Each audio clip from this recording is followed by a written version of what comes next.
السلام عليكم ورحمة الله وبركاته. الحمد لله والصلاة والسلام على رسول الله وعلى آله وأصحابه ومن والاه.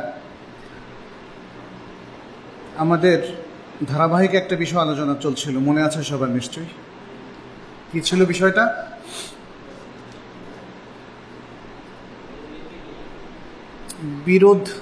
যারা মতবিরোধিতায় লিপ্ত তাদের সাথে কিভাবে আমরা আচরণ করব। মানে বিষয়টা আমরা এভাবে বলতে পারি যে কারোর সাথেই, বা আমরা বলতে পারি যে আমাদের সাথে যারা মতবিরোধ করছেন যে কোনো মাসালা, যে কোনো বিষয় নিয়ে, তাদের সাথে ইসলামিক মূল নীতিমালা কি আচরণের, এটা হচ্ছে মূল বিষয়। এই মতবিরোধী ব্যক্তি হতে পারেন আমার ভাই, হতে পারে একই মানহাজের, একই চিন্তা চেতনার লোক, কিন্তু একটা মাসালায় বিরোধিতা করছেন, অথবা তিনি কোনো বক্তব্য পেশ করছেন যে বক্তব্যের সাথে আমি একমত নই, অথবা বিরোধিতা হতে পারে এমন লোকদের সাথে যাদের মানহাজ সঠিক নয়, অর্থাৎ আহলুস সুন্নাহ ওয়াল জামাতের মানহাজের সাথে সঙ্গতিপূর্ণ নয়, এমনও হতে পারে। অথবা এমন হতে পারে যারা বেদাতের পক্ষে কথা বলেন। তাহলে তারা বিরোধী, এটা ব্যাপক একটা জিনিস। খুব কাছের মানুষ, একই মতের মানুষও কোনো কোনো মাসালায় বিরোধিতা করতে পারে। আর এই যে মূলনীতিগুলো আমরা ধারাবাহিকভাবে আলোচনা করে আসছি, এই মূলনীতিগুলো সবার ক্ষেত্রে প্রযোজ্য। যে যারাই আমাদের সাথে বিরোধিতা করেন, অথবা আমরা তাদের সাথে কোনো একটা মাসালায় বা একাধিক মাসালায় আমরা তাদের সাথে বিরোধিতা করি, তাহলে এই যে পরস্পর বিরোধী অবস্থানে দুই দল, মুসলিম স্কলার অথবা মুসলিম ব্যক্তিরা, তারা পরস্পর কিভাবে মুআমালা করবে, আসলে আমাদের আলোচ্য বিষয় হচ্ছে সেটাই। এই বিষয়গুলো, এই যে মতবিরোধ, এই বিষয়গুলো শুধুমাত্র স্কলারদের মধ্যেই সীমাবদ্ধ নয়, এটা আমাদের সাধারণদের মধ্যেও হয়ে থাকে। এমনকি দৈনন্দিন জীবনের অনেক কিছু নিয়েও আমরা মতবিরোধ করি। আমরা পরিবারের মধ্যে মতবিরোধ করি, আমরা প্রতিষ্ঠানের মধ্যে মতবিরোধ করি, আমরা সমাজের মধ্যে মতবিরোধ করি, আমরা রাষ্ট্রের মধ্যে মতবিরোধ করি। মতবিরোধ করে না কোনো জনবসতির লোকেরা, অথবা কোনো সমাজের লোকেরা, অথবা কোনো রাষ্ট্রের লোকেরা, এটা অসম্ভব। কিন্তু অবশ্যই ইসলাম তথা আল কোরআন এবং সুন্নাহ আমাদেরকে এ ব্যাপারে গাইডেন্স দিয়েছে। এই গাইডেন্সটা যদি আমরা ভালো করে রপ্ত করতে না পারি, বুঝতে না পারি, তাহলে মতবিরোধপূর্ণ বিষয়গুলোতে আমাদের ডিলিংসটা সুন্দর হবে না। আগের বেশ কয়েকটা আলোচনায় আমরা সেটা তুলে ধরেছি যে কিভাবে আলোচনা করাটা সাউন্ড হবে, সঠিক হবে, এবং কিভাবে আলোচনা করাটা ভুল হবে, এবং কিভাবে এই মতবিরোধপূর্ণ বিষয়গুলোতে আচরণের ভুলের কারণে আমাদের মধ্যে গোঁড়ামি তৈরি হয়, আমাদের মধ্যে চরমপন্থা তৈরি হয়, আমাদের মধ্যে পারস্পরিক অসহিষ্ণুতা তৈরি হয়, সহনশীলতা থাকে না, শ্রদ্ধা আমরা হারাই। আমরা সে বিষয়গুলো, আমার মনে হয়, সেই আলোচনার সাথে সংশ্লিষ্ট বিষয়গুলোতে আমরা তুলে ধরেছি। আজকেও গুরুত্বপূর্ণ একাধিক পয়েন্টের উপর আমরা আলোচনা করব ইনশাআল্লাহ, যাতে করে আমরা আসলে বুঝতে পারি যে কোনো মাসালায় যখনই কোনো বিরোধিতা হয়, তখন আসলে ঠিক কোন পয়েন্টগুলোকে আমরা চিহ্নিত করব এবং কিভাবে আচরণ করব। আজকে প্রথম যে মূলনীতির বিষয়, সেটি হচ্ছে উজুবু ইহতিরামিল মুখালিফ ওয়া আদামু তানকিসিহি। উজুবু ইহতিরামিল মুখালিফ ওয়া আদামু তানকিসিহি, অর্থাৎ যিনি বিরোধিতা করছেন আমার সাথে, আমাদের সাথে, তাকে সম্মান করা ওয়াজিব। যিনি আমাদের সাথে বিরোধিতা করছেন তার প্রতি সম্মান এবং শ্রদ্ধা পোষণ করা ওয়াজিব, এবং তার সম্মানহানি করা যাবে না। তাকে ছোট, হীন করে হেয় প্রতিপন্ন করা যাবে না। এটা হচ্ছে একটা মূলনীতি। তাহলে মুসলিমদের মধ্যে শ্রদ্ধা পাওয়ার উপযুক্ত যারা যারা ইমানের মধ্যে আছে, ইসলামের মধ্যে সঠিক ইমান, সঠিক ইসলাম চর্চা করার চেষ্টা করছে, তাদের মধ্যে যখন মতবিরোধ দেখা দেয়, তখন যিনি আমার অথবা আমাদের সাথে মতবিরোধ করছেন তার প্রতি শ্রদ্ধা পোষণ করা ওয়াজিব এবং তাকে হেয় প্রতিপন্ন করা যাবে না। আচ্ছা, এ বিষয়ে আমরা একটু ডিটেলস আলোচনার মধ্যে এতটুকু বলবো যে শরঈ জ্ঞানের যারা চর্চা করেন, গবেষণা করেন এটা নিয়ে, অথবা স্কলারলি এফোর্ট যাদের আছে, তারা বিভিন্ন ফিকহি মাসআলা বা দিনকে বোঝার জন্য যে মাসালাগুলোতে তারা চেষ্টা বিনিয়োগ করেন, সেক্ষেত্রে সকল চেষ্টা বিনিয়োগের পরে তিনি যেভাবে বুঝতে পারছেন, তিনি তো একজন সৎ ব্যক্তি, সজ্জন, তিনি তো একজন ইমানদার ব্যক্তি, তিনি ইসলাম প্রিয় ব্যক্তি, তিনি সুন্নাহ প্রিয় ব্যক্তি, এত কিছু গুণ আল্লাহ তাকে দিয়েছেন, এরপরে তিনি যেভাবে বুঝছেন এটাই তার কাছে আমানত। আপনি যেভাবে বুঝছেন এটা তার কাছে আমানত নয়। কারণ আল্লাহ তাকে, তাই না, মানুষকে আল্লাহ কিছু আমানত দিয়েছে না? এই আমানতের প্রধান কারণ হচ্ছে তার আকল, তার বুদ্ধি, তার উপলব্ধি শক্তি। অতএব আল্লাহ তাকে যে শক্তি দিয়েছেন, আল্লাহ তাকে যে জ্ঞান অর্জন করার তৌফিক দিয়েছেন, সেই জ্ঞান, সেই শক্তি, সেই আকল সব কিছুকে কাজে লাগিয়ে সার্বিক প্রচেষ্টার পর তিনি যা বুঝেন, এটাই হচ্ছে আল্লাহর পক্ষ থেকে তার কাছে আমানত। এত চেষ্টার পরে সাধারণত মানুষ সঠিক সিদ্ধান্তেই কিন্তু উপনীত হয়। সাধারণত মানুষ হকটাকেই অধিকাংশ ক্ষেত্রে পায়, কোনো কোনো ক্ষেত্রে পায় না। তাহলে এই ধরনের লোকদেরকে আমরা বলবো যে তারা সজ্জন ব্যক্তি, তারা সৎ স্কলার, তারা মুসলিম উম্মার কাছে শ্রদ্ধা পাওয়ার উপযুক্ত স্কলার। অতএব তারা যেটা বুঝেছেন সেটাই তাদের কাছে আমানত, এবং তিনি যা বুঝেছেন সে অনুযায়ী আমল করার জন্যই তাকে দায়িত্ব দেওয়া হয়েছে। তিনি মুকাল্লাফ। সমাজে আর 10 জন লোক ব্যক্তি যেভাবে চিন্তা করে সেটা তার কাছে আসলে তার উপর অবধারিত হবে না। কারণ সমাজে তো কতজনে কতভাবে ভাবছে, তাই না? কতজনে বিভ্রান্তি করে চিন্তা করছে, কারটা সে নিবে? সে নিবে আল্লাহ তাকে যে এলেম দিয়েছেন এবং যে আকল দিয়েছেন, এটাকে কাজে লাগিয়ে সর্বোচ্চ ব্যবহার করে সে সব কিছু দেখে সঠিকটাই নেবে। এটাই তার কাছে আমানত, এবং এই অনুযায়ী সে আমল করতে তাকে নির্দেশ দেওয়া হয়েছে, তিনি আদিষ্ট। অতএব এখন আমাদের মধ্যে এরকম লোকজন তো অনেক না, অনেক লোকজন আছেন এরকম লোকজনদের মধ্যে একজন যখন আরেকজনের সাথে মত পার্থক্য করে বসবেন, তখন তারা কিভাবে আচরণ করবেন? আচ্ছা, এই মত পার্থক্য তো হতে পারে কোরআন অথবা সুন্নাহর কোন একটা হাদিস বুঝার ক্ষেত্রে, অথবা ফিকহি কোনো মাসালার ক্ষেত্রে, যেটার মূল দলিল হলো কোরআন অথবা সুন্নাহ। এখানে এখন আমাদের মধ্যে পার্থক্য হয়ে গেছে। এখন এই পার্থক্য হয়ে যাওয়ার কারণে আমরা কি বলবো আমি হক আর উনি গুনাহগার, উনি বিভ্রান্তিতে লিপ্ত, আমরা কি এই স্টাইলে যাব কিনা? এটাতে যাওয়ার কোনো সুযোগ নেই। আমরা আসলে এই সমস্ত মাসালাগুলোতে যেভাবে বলা উচিত সেটা হচ্ছে, বিশিষ্ট জনেরা যে মতগুলো পোষণ করেছেন সেটা আমরা উদ্ধৃতি দিতে পারি, তারপর বলতে পারি যে দলিলের আলোকে আমার কাছে এটা শক্তিশালী নয়, দলিলের আলোকে আমার কাছে শক্তিশালী হচ্ছে এই মত। এরপরে আমি এর পক্ষে কোরআন থেকে দলিল, হাদিস থেকে দলিল, সালাফে সালেহিনের মতের দলিলগুলোও পেশ করতে পারি। কিন্তু যাদের কথা একটু আগে আমি বললাম, ইনারা আমাদের সাথে বা আমার সাথে দ্বিমত পোষণ করছেন, তাদেরকে হেয় প্রতিপন্ন করা যাবে না। তাদের প্রতি আমার নিজের অথবা আমার কথা যারা শুনছেন অথবা আমাকে যারা মানেন, তাদের সবার কাছে তাকে হেয় প্রতিপন্ন করা যাবে না, তাকে ঘৃণা করা যাবে না, ঘৃণার পাত্র হিসাবে উপস্থাপন করা যাবে না। এই জিনিসটা যদি থাকে তাহলে চিন্তা করেন একটা সমাজে কত সুন্দর একটা সম্পর্ক থাকে।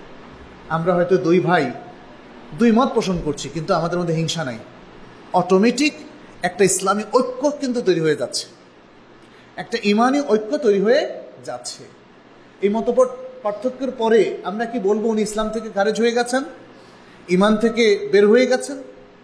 যদি আমরা স্বীকার করি যে এই মত পার্থক্যের পরেও ইমানের মধ্যে আছেন, তাহলে তো তিনি আমার ইমানি ভাই, তিনি আমার দিনী ভাই, তিনি আমার ইসলামের ভাই। আল আখ ফিল্লাহ, আল আখ ফিল ইমান, আল আখ ফিল ইসলাম, আল আখ ফিদ দ্বীন। তাহলে আমরা কেন এমন আচরণ করব যে আচরণ আমাদের এই ভ্রাতৃত্ববোধকে ধ্বংস করে দেয়? আর যেটা আমাদের কাছে প্রামাণ্য সেটা থেকে উপস্থাপন করতে কোনো বাধা নেই, কোনো বাধা নেই। আমি কখনোই যে হকটা আপনাদের সামনে উপস্থাপন করছি বলছি না যে আমার এই গবেষণাই সর্বশেষ গবেষণা, এরপরে আর কোনো কারো গবেষণা চলতে পারে না এবং আর কারো গবেষণা গণ্য হবে না, আমার গবেষণায় শেষ গবেষণা। এই দাবি তো আমরা করছি না, এই দাবি তো আমরা কেউ করছি না, করা উচিত নয়। এজন্যে উলামায়ে কেরামের মধ্যে আমরা দেখেছি এখনকারও শ্রেষ্ঠ আলেমগণ যেটা বলেন, তারা বিভিন্ন মত এর উদ্ধৃতি দেন, তার দলিলগুলোও পেশ করেন, এরপরে নিজের কাছে যেটা শক্তিশালী হয় সেটা সে মতটা বলেন, সেটা বিশ্লেষণ করেন এবং কেন শক্তিশালী সে মতটাও তিনি উল্লেখ করেন। আর শেষে তিনি বলেন, হাদা মা ইয়াতারাজ্জাহু ইনদি ওয়াল ইলমু ইনদাল্লাহ, এটাই আমার কাছে দলিলের ভিত্তিতে সবচেয়ে শক্তিশালী মনে হয়। আর সঠিক ইলম কার কাছে আছে? আল্লাহর কাছে আছে। অতএব আমরা দুই ভাই বা তিন ভাই যদি দুইটা বা তিনটা মত পোষণ করি, তাহলে সঠিক এর মধ্যে ফয়সালা মানে সঠিক ফয়সালা দানকারী হচ্ছেন আল্লাহ। সঠিক ইলমটা আছে কার কাছে? আল্লাহর কাছে। আমাদের এই ইখতিলাফটা অনেক সময় রিমুভ হতে পারে, দূর হতে পারে, আবার নাও হতে পারে। এমন হতে পারে আমি বুঝতে পেরেছি যে আমার মতটা শক্তিশালী নয়, আপনার মতটা শক্তিশালী, তাহলে আমি আপনার মতে ফিরব। এই ঘটনাটা ঘটেছিল সাহাবায়ে কেরাম রিদওয়ানুল্লাহি আলাইহিম আজমাইন থেকে আরম্ভ করে আইম্মাতুল হুদা, আইম্মাতুল ইসলাম সবার জীবনে এটা ঘটেছিল। এবং সেই জন্যই আমরা ইমামদেরকে ফ্রিকুয়েন্টলি দেখি তারা আগে যে মত পোষণ করতেন পরে সে মত পাল্টিয়েছেন। তারা আগে যে মত পোষণ করতেন, তাদের ছাত্ররা যখন ভিন্ন মত পেশ করেছে শাইখের কাছে, তিনি ছাত্রের মতটা গ্রহণ করেছেন এবং করতে কোনো দ্বিধা পোষণ করেননি। কারণ তাদের কাছে হকটাই ছিল সবচেয়ে বেশি ঈপ্সিত, আকাঙ্ক্ষিত।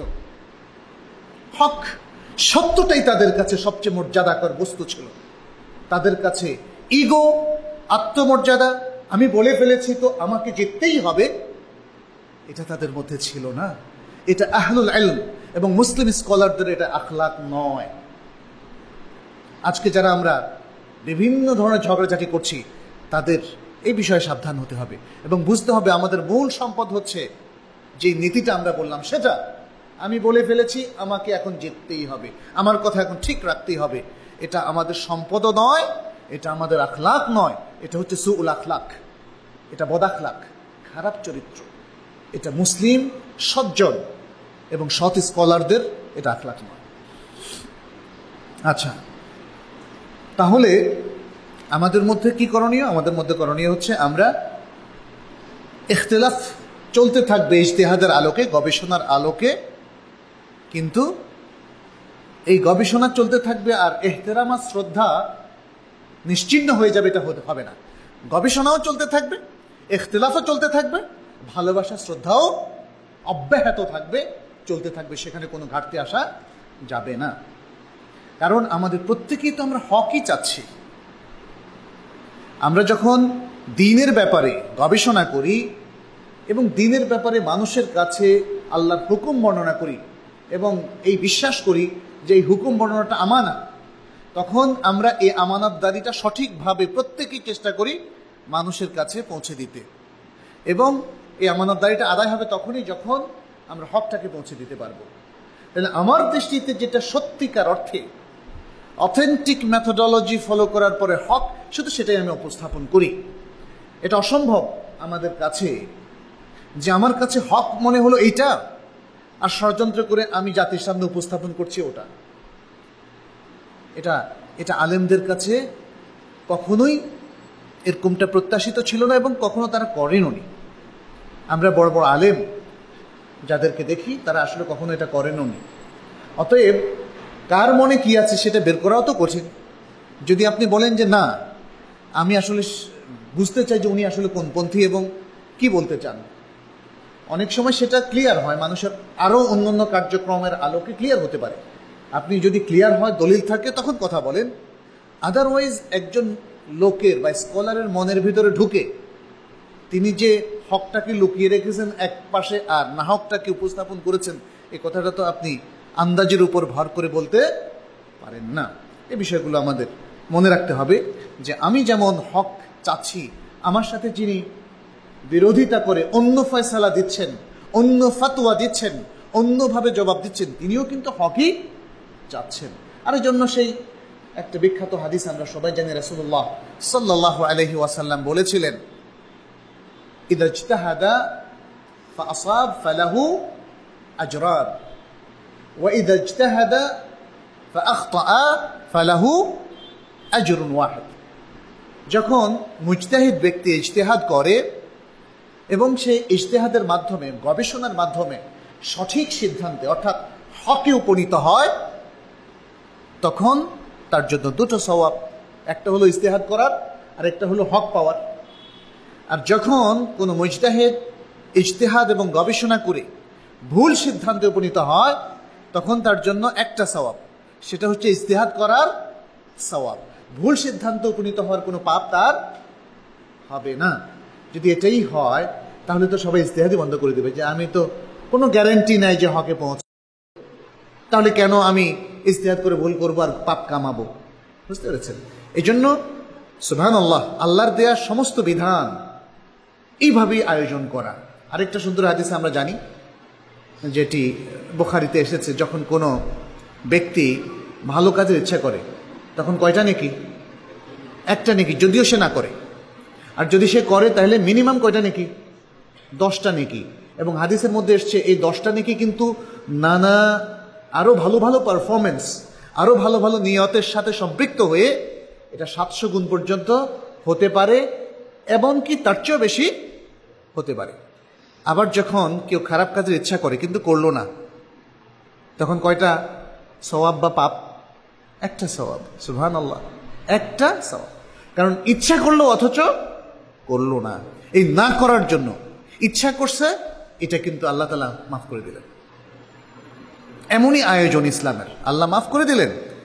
ইচ্ছা করলো অথচ করলো না, আল্লাহ এখানে করলো না, এটাকে এক্সপোজ করে ফেললেন, এটাকে ক্যাচ করলেন, এটাকে এস্টিমেট করলেন। আর যে সে ইচ্ছা করে যে খারাপ কাজটা করেছিল, বদ ইচ্ছা পোষণ করেছিল, অন্যায় করেছিল, সেটাকে আল্লাহ তাগাদিউল বাসার, উপেক্ষা করলেন, দেখেও দেখলেন না। আল্লাহ কি জানেন না? জানেন। তিনি তো আলিমুম বিদাতিস সুদূর, অন্তর্যামী। আলিমুম বিদাতিস সুদূর মানে অন্তর্যামী। তিনি জানেন, তারপর আল্লাহ মাফ করে দিলেন। এমনই সুন্দর আয়োজন আল্লাহ তাআলা। আর যদি তিনি এই খারাপ কাজের ইচ্ছাও করেন, আবার সেটা করেনও, তাহলে মাত্র একটা পাপ, এটা 10টা পাপ হবে না।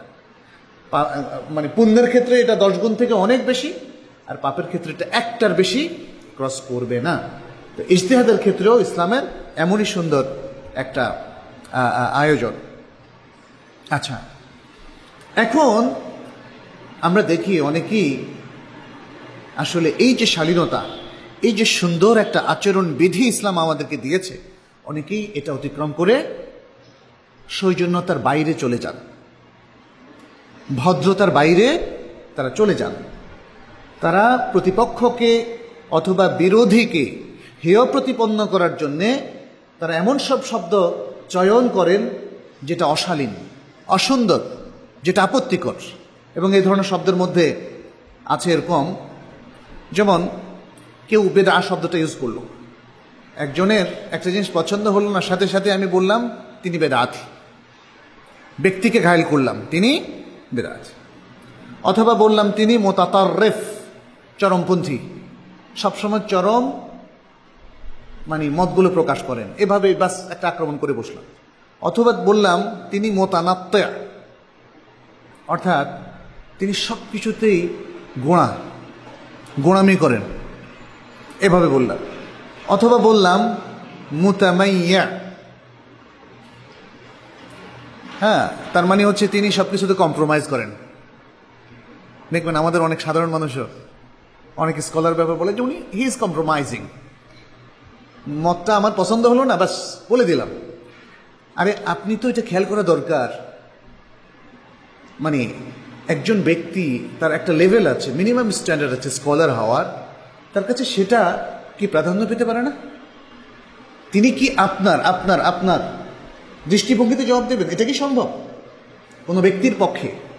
শ্রোতারা তো নানা কায়দার শ্রোতা, নানা রুচির শ্রোতা। কেউ কঠিন কথা খুব পছন্দ করেন, কেউ একটু নরম কথা পছন্দ করেন, কেউ একটু সুন্দর হাসিয়ে মানে হাসানোর কথা থাকলে সেটা পছন্দ করেন। আমরা তো দেখেছি বিভিন্ন টাইপের বক্তা আছে, নানা ধরনের বক্তৃতা তাদের কাছে পছন্দ। একই বক্তব্য সম্পর্কে যদি মতামত নেওয়া হয় তাহলে দেখবেন কেউ বলবে যে না ওনার খুবই দারুণ, এক্সেলেন্ট, আরেকজন বলবে না ওনার কথা খালি ঘুম আসে, ওনার কথা শুনলে হালাকের মধ্যে ঘুম আসে। এরকম এক একজন এক এক। আরেকজন বলেন যে ওনার কথা একদম কোনো খুব কঠিন কঠিন কথা বুঝি না, আরেকজন কথা ওনার কথা খুব অথেন্টিক, তথ্যভিত্তিক। একই বক্তব্যকে দেখেন কতজনে কতভাবে উল্লেখ করে। তো এক্ষেত্রে আপনি ঠিক আছে, আপনার এই অভিব্যক্তি আপনি জ্ঞাপন করতে পারেন যে আপনার কাছে কতটা ভালো লেগেছে বা কতটা ভালো লাগেনি, কতটা আত্মস্থ করেছেন বা কতটা আত্মস্থ করতে পারেননি, এটা শেয়ার করতে অসুবিধা নেই। কিন্তু স্কলারের গায়ে কালিমা লেপনের আগে অথবা কোনো বক্তার গায়ে কালিমা লেপনের আগে আমাদেরকে শতবার চিন্তা করতে হবে এমন কোনো কথা বা মানে শব্দ আমাদের চয়ন করা উচিত হবে না যেটাতে তার ব্যক্তির ঘাটতি হয়, তাকে হেয় প্রতিপন্ন করা হয়, তাকে ছোট করা হয়, তাকে হয়তো অপমান করা হয়। এর মধ্যে আরও আছে তিনি সাতহাই, ভাষা কথা বলে, গভীরে যাওয়ার ক্ষমতা তার নাই। আরেকটা হচ্ছে সাদেজ, লোকটার বুদ্ধি কম, একটু মানে বুদ্ধিহীন বক্তা বা স্কলার বলে ফেললো কেউ, অথবা বলল যে উনি খুব গাফেল, কথা কি বলেন না বলেন কিছু নিজে বুঝে না, অন্যরাও বুঝে না, মানে এটাই বলে। অর্থাৎ কথা হচ্ছে যে ব্যক্তিকে এভাবে ঘায়েল করা, অথবা বলা বালিদ। বালিদ মানে হচ্ছে আসলে তার মাথায় কিছু নাই, মাথা একদম পরিষ্কার। এই ধরনের শব্দ কিন্তু আমরা অনেক ভালো ভালো লোক সম্পর্কে অনেকে ইউজ করে ফেলি, অসাবধানতামূলক। অথবা আমরা এমন একটা পরিবেশে থাকি যেখানে ফ্রিকুয়েন্টলি আমাদের সঙ্গী সাথীরা যে কোনো ভালো লোক সম্পর্কে এই ধরনের মন্তব্য, এই ধরনের যে কথাগুলো বললাম, কোনো একটা শব্দ দিয়ে মন্তব্য পেশ করে, ফলে আমরা তাতে অভ্যস্ত হয়ে যাই। যেমন ধরেন যে কমিউনিটিতে খুব বেশি গীবত হয়, দেখবেন যে ওইটা আপনাকে, ওই গীবত একটা রোগ, একটা ভাইরাস, ওইটা আপনাকে পেয়ে বসবে। একজনে একটা গীবত শুরু করলে তখন আপনি দেখবেন আপনার আরেক আত্মীয়ের গীবত বা বন্ধুর গীবত শুরু করলেন, তখন সবাই মিলে দেখবেন গীবতের মধ্যে মজা পেয়ে যাবেন। গীবতটাও কিন্তু এই ধরনের এক ধরনের ব্লেম। যদি সত্য হয় তাহলে এটা গীবত, আর মিথ্যা হলে অপবাদ। এটা তো রাসূল সাল্লাল্লাহু আলাইহি ওয়াসাল্লাম বলে দিয়েছে। এই ধরনের বিষয়গুলো সম্পর্কে আমাদের মনে রাখতে হবে আমাদের অভিধান থেকে, যখন আমরা কারো সম্পর্কে কোনো মন্তব্য পেশ করি, অভিধান থেকে এই শব্দগুলো তাড়াতে হবে। এই ধরনের যে কোনো শব্দ দিয়ে কোনো ভালো মানুষকে, দ্বীনের দাঈ ইলাল্লাহ, যারা মানুষের কাছে গ্রহণযোগ্য স্কলার, তাদেরকে ছোট করা যাবে না। যদিও তাদের অনেক কথা আমার পছন্দ হয় না, আপনি এতটুকুই বলেন ওনার এই কথাটা আমার পছন্দ নয়, এটাকেও কেউ বেয়াদবি বলবে না। অথবা এই কথাটা আমি গ্রহণ করতে পারছি না শরীয়তের অন্য দলিলের কারণে। আপনি নিতান্ত একজন সাধারণ মুসলিম হলেও এত বড় কথা বলার পরেও এটাও দোষণীয় নয়। যতটা দোষণীয় হচ্ছে যখন কোনো ব্যক্তিকে, জানাশোনা ব্যক্তিকে, আলেম ওলামাকে ঘায়েল করা হবে, অপমান করা হবে। আচ্ছা, ইবনু আমির আল হাজ উনি প্রখ্যাত একজন হানাফি স্কলার ছিলেন, ইসলামী শরিয়াতের বহু বইয়ের প্রণেতা তিনি ছিলেন। তিনি তার বিখ্যাত উসুলে ফিকহের একটা গ্রন্থ আত-তাকরীর ওয়াত তাহবীর, এই গ্রন্থে তিনি বলেন ওয়াইদা নাফিরাতিন নুফুস আমিয়াতিল কুলুব ওয়া খামাদাতিল খাওয়াতির ওয়ানসাদ্দাত আবওয়াবুল ফাওয়ায়েদ। অর্থাৎ এই ধরনের কথাবার্তা বললে যে মানুষের মধ্যে ঘৃণা তৈরি হয় এবং ঘৃণার ফলে একে অন্যের যে স্কলারলি মতভেদের কারণে যে সত্যটা ভেসে ওঠে সেই সত্যটা গ্রহণের ব্যাপারে বাধা সৃষ্টি হয়। আমি একজন লোককে অপমান করে যদি তাকে সত্যটা ধরিয়ে দেই, কোনোদিন তিনি আমার কথা গ্রহণ করবেন না, কারণ আমার এই অপমানজনক অবমাননাকর আচরণ তাকে সত্য গ্রহণের পথে বাধা সৃষ্টি করেছে।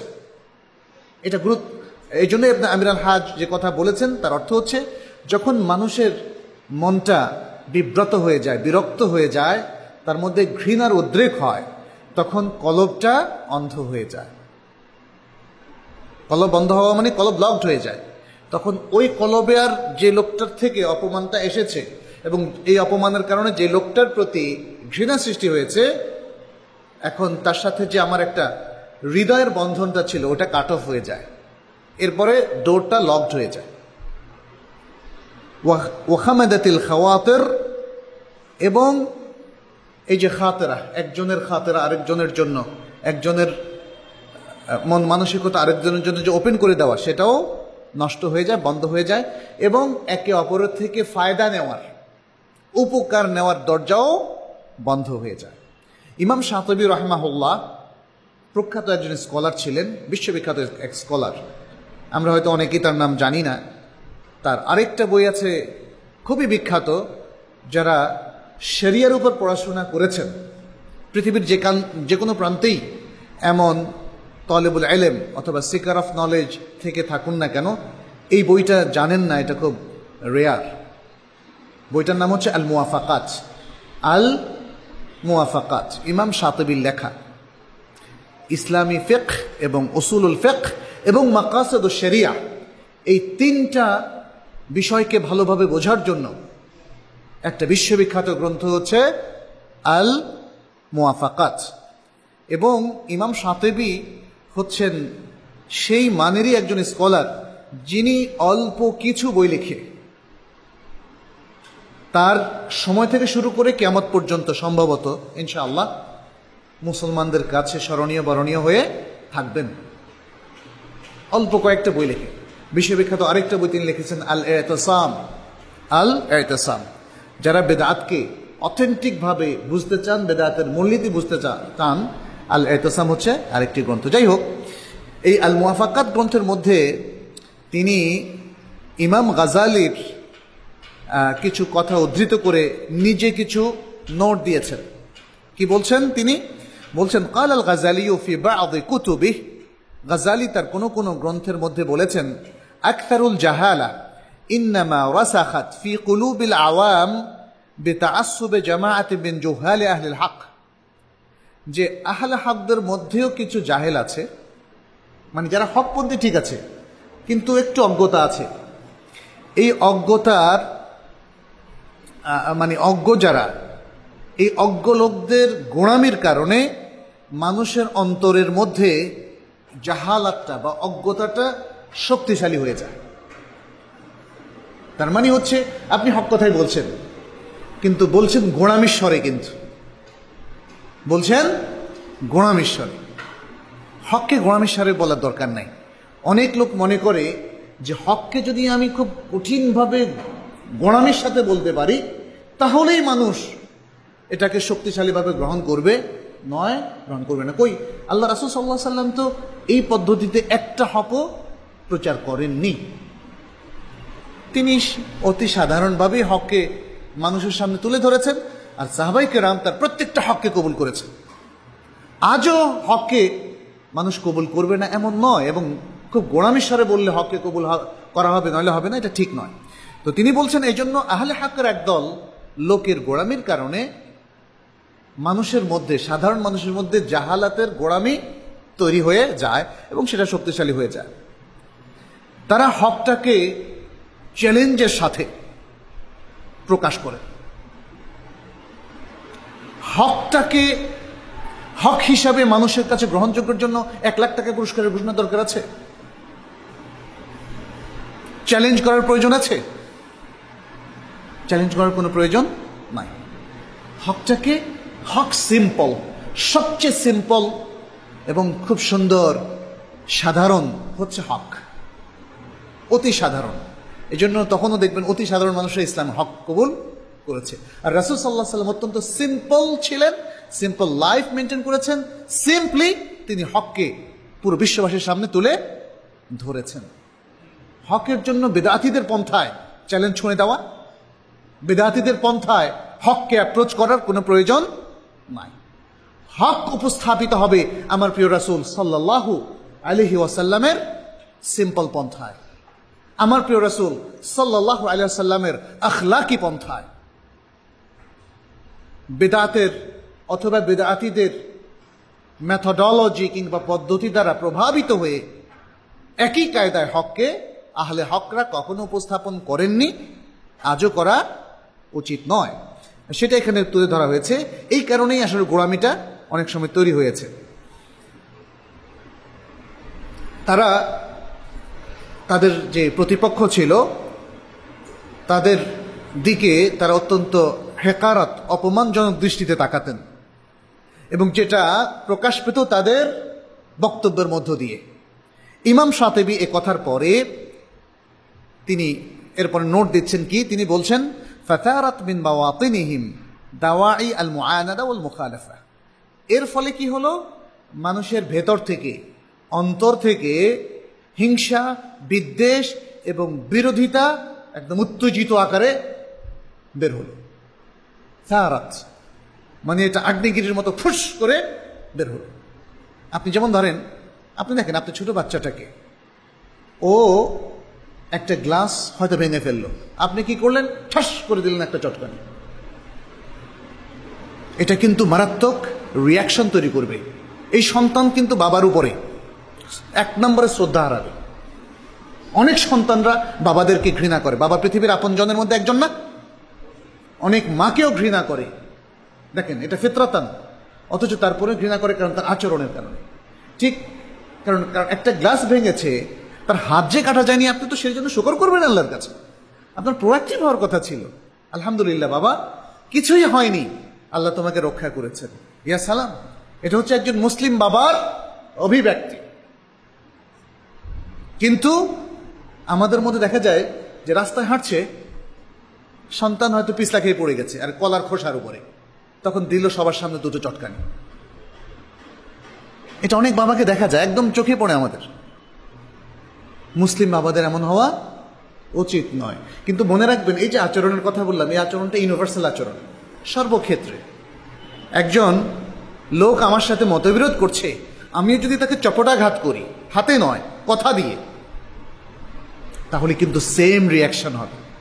কোনো দিন সে আমার প্রতি শ্রদ্ধা পোষণ করতে পারবে না। তাই জন্যই ইমাম শাতিবী সে কথাই বলছেন যে এর ফলে কি হবে, ভেতর থেকে হিংসা, বিদ্বেষ দানা বেঁধে উঠবে এবং এটা উত্তেজনাকর রূপ নিবে। ওয়ারাসাখাত ফি কুলুবিহিম আল ইতিকাদাতুল বাতিলা। এর ফলে যে বাতিলটা তাদের মধ্যে, আমাদের মুখালিফের মধ্যে রয়ে গেছে, ওই বাতিলটা আরো শক্তিশালী হবে।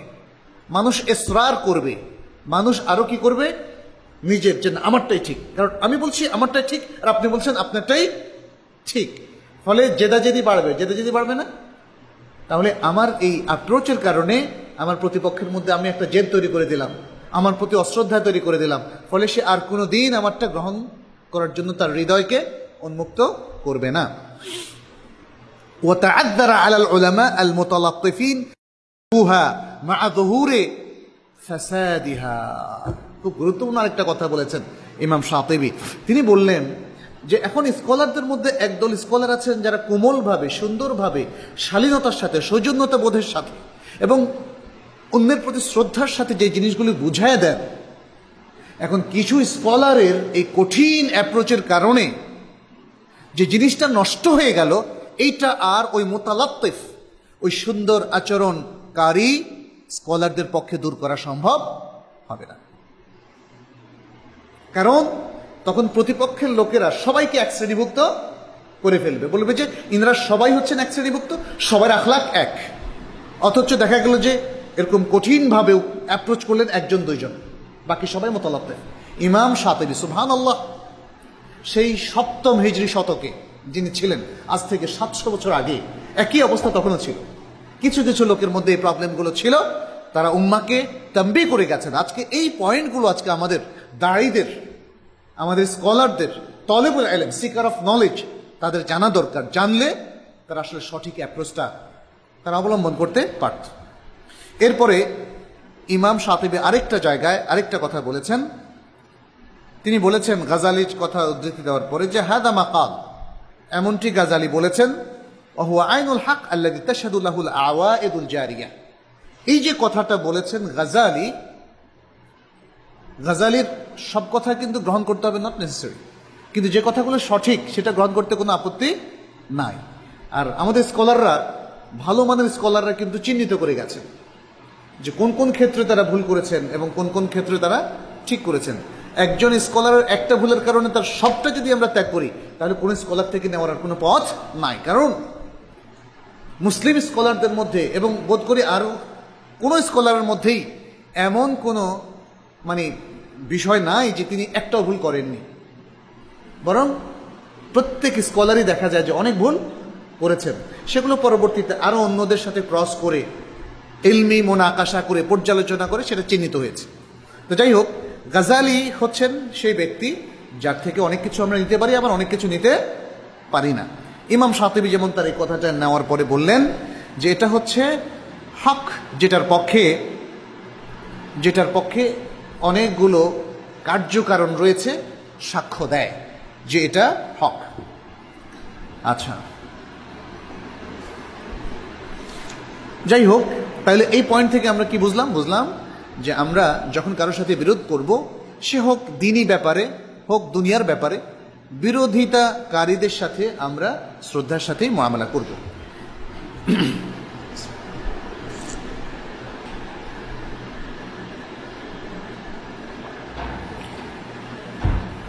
দ্বিতীয় যে হুকুম বা যে মূলনীতিটা আমরা ফলো করব আমাদের বিরোধিতার ক্ষেত্রে পরস্পর আচরণ কি হবে সেটা নির্ধারণের জন্যে, সেটা হলো আদামু ইসদারিল হুকমে আলা আহাদিন ইল্লা বা'দাল ইস্তিকরা। আদামু ইসদারিল হুকমে আলা আহাদিন ইল্লা বা'দাল ইস্তিকরা, যে কোনো ব্যক্তির উপর কোনো হুকুম লাগানো যাবে না। উনি ভুল করেছেন, ঠিক করেছেন, বেদাতের পক্ষে রায় দিয়েছেন, অমুকের পক্ষে রায় দিয়েছেন, অমুকের পক্ষে মত পোষণ করেছেন, এই যে নানা ধরনের হুকুম আমরা এক এক ব্যক্তি সম্পর্কে বলি, কোন কোন স্কলার সম্পর্কে বলি, বা অমুকপন্থী তমুকপন্থী ইত্যাদি, এই নিয়ম বলছে যে এই কাজটি করা যাবে না যতক্ষণ না পরিপূর্ণ তত্ত্ব তালাশ করে প্রমাণ হাজির করা হয়। তার মানে যখন কারো বিরুদ্ধে আপনি কোনো কথা বলবেন, প্রমাণের বাইরে বলতে পারবেন না। আর এই প্রমাণটাও একজনে বলল সেখান থেকে নেওয়া যাবে না, বা কারো আলোচনা থেকে শুনলেন সেটাও নেওয়া যাবে না, আপনার তাহকিক করতে হবে। কারণ আপনি একজন ব্যক্তির মান ইজ্জতের উপরে কথা বলছেন, হয় তার পক্ষে অথবা বিপক্ষে। পক্ষে বলা সহজ, এটা আমরা বলছি বিপক্ষের কথা। বিপক্ষে আপনি বলছেন, তার মানে তার জন্য মানহানিকর বিষয়। সাধারণত বিপক্ষে বললে এটাই বোঝায় যে উনি এটাকে জায়েজ বলছেন, এটা কি জায়েজ নাকি, মানে এই টাইপের বলে না আমাদের অনেকে। তার মানে হচ্ছে যেন একটা নাজায়েজ জিনিসকে উনি জায়েজ করলেন। এই যে ব্যাপারটা, এটা কিন্তু মানহানিকর, মান কিছুটা হলেও হানি হয়। তাহলে এরকম বিষয়গুলো, এরকম হুকুম ইসদার করা অর্থাৎ প্রকাশ করা, তার উপর লাগানো তখনই যাবে যখন আপনি প্রমাণ সাপেক্ষে, আপনার কাছে প্রমাণিত হলো, আপনি তত্ত্ব তালাশ করে, এটাকে ইস্তেকরা বলা হয়। আরবিতে ইস্তেকরা মানে হচ্ছে আত-তাতাব্বু, তালাশ করা। যেমন ইস্তেকরা উন-নাস, আমরা এটা একটা যেহেতু পরিভাষা, এই জন্য একটু বোঝার জন্য বলবো। আমরা যেমন শরীয়তের বিভিন্ন টেক্সটগুলো, বক্তব্যগুলো, টেক্সট মানে হচ্ছে বক্তব্য, একদম হুবহু কোরআনের বক্তব্য অথবা রাসূল সাল্লাল্লাহু আলাইহি সাল্লামের হাদিস, এটাকে বলা হয় নাস, মানে টেক্সট। এই টেক্সটগুলো আমরা সবগুলো দেখে শরীয়তের অনেক মাকাসিদ বের করি, যেটা হয়তো এক কথায় শরীয়তের মধ্যে লেখা নাই, অথবা শরীয়তের অনেক বিধান বের করি যেটা হয়তো ছোট্ট এইভাবে লেখা নেই, কিন্তু তত্ত্ব তালাশ করে এটা পাওয়া যায়। একটা উদাহরণ দিলে বুঝবেন, যেমন ধূমপান করা হারাম, এমন কি কোনো টেক্সট আছে কোরআনে? অথবা ধূমপান করা হারাম, এটা কি হাদিসের মধ্যে আছে? নাই। কিন্তু উলামায়ে কেরাম তারা বলেছেন ধূমপান করা হারাম, তারা হুকুম দিয়েছেন এবং বলেছেন এটা আমাদের হুকুম না, এটা শরীয়তের হুকুম। দলিল কি বলেন তো? দলিল কি? ইস্তিকরা। এই যে শব্দটা বললাম, দলিল হলো ইস্তিকরা, আই তাতাব্বুন নুসুস আশ-শারঈয়্যাহ। শরীয়তের টেক্সটগুলোকে সার্চ করে দলিলটা বের করা হয়েছে, এটাকে বলা হয় ইস্তিকরা। এটাকে বলা হয় ইস্তিকরা। আমাদের এই আলোচনায় কিছু মানে একদম স্বাভাবিক ওই যে মানে দিনের অত্যন্ত ইমানের সাধারণ আলোচনাগুলো না, এটা অনেকটা মেথোডোলজিক্যাল আলোচনা। এই জন্যে অনেকের ঘুম আসতেছে দেখলাম।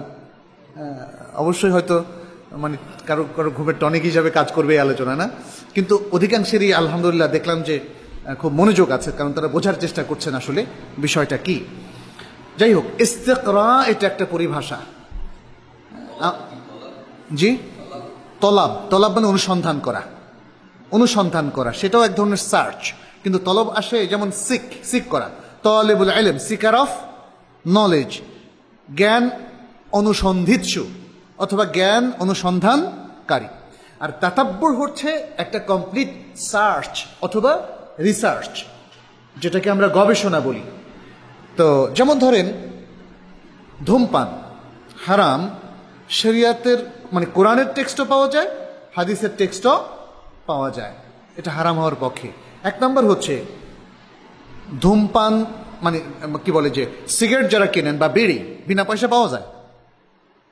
একটা সময় ছিল হয়তো বিনা পয়সা খাওয়াইছে মানুষকে, যাতে করে চাহিদা তৈরি করা যায়, যেমন চাও খাওয়াইছিল, তাই না? এখন যখন মানুষ অভ্যস্ত হয়ে গেছে, এখন অনেক পয়সা লাগে। ডেইলি কারো 1000 টাকা পর্যন্ত সিগারেটের খরচ আছে, 500 টাকা, 1000। এমনকি আমাদের এই যে মানে যারা শ্রমজীবী মানুষ, রিক্সা চালায়, হ্যাঁ, বা শ্রমিক হিসাবে কাজ করে, দেখবেন তারাও কিন্তু টাকা ব্যয় করে এখানে। যাই হোক, আর কোরআন কি বলছে? ইন্নাল মুবাদ্দিরিনা কানু ইখওয়ানাশ শায়াতিন। তোমরা অপব্যয় করো না, কারণ অপব্যয়কারীরা শয়তানের ভাই। ইসরাফ এবং তাবযির দুটোই ইসলামে নিষিদ্ধ। আচ্ছা, এখন বলেন তো দেখি সিগারেট পানের মধ্যে উপকার কি?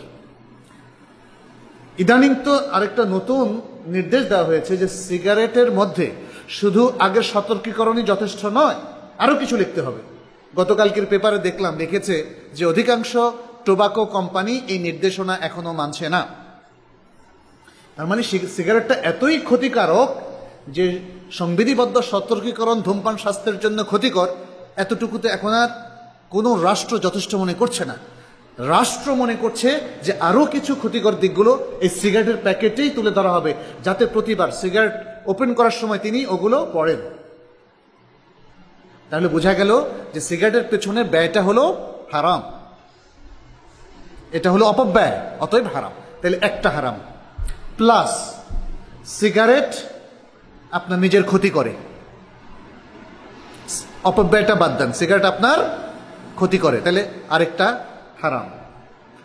সিগারেট অন্যেরও ক্ষতি করে, কারণ সিগারেট তার পাশের অধমপায়ী ব্যক্তিদেরকে ইনডিরেক্ট স্মোকার বানিয়ে দেয়, এটা চিকিৎসা শাস্ত্রই বলছে।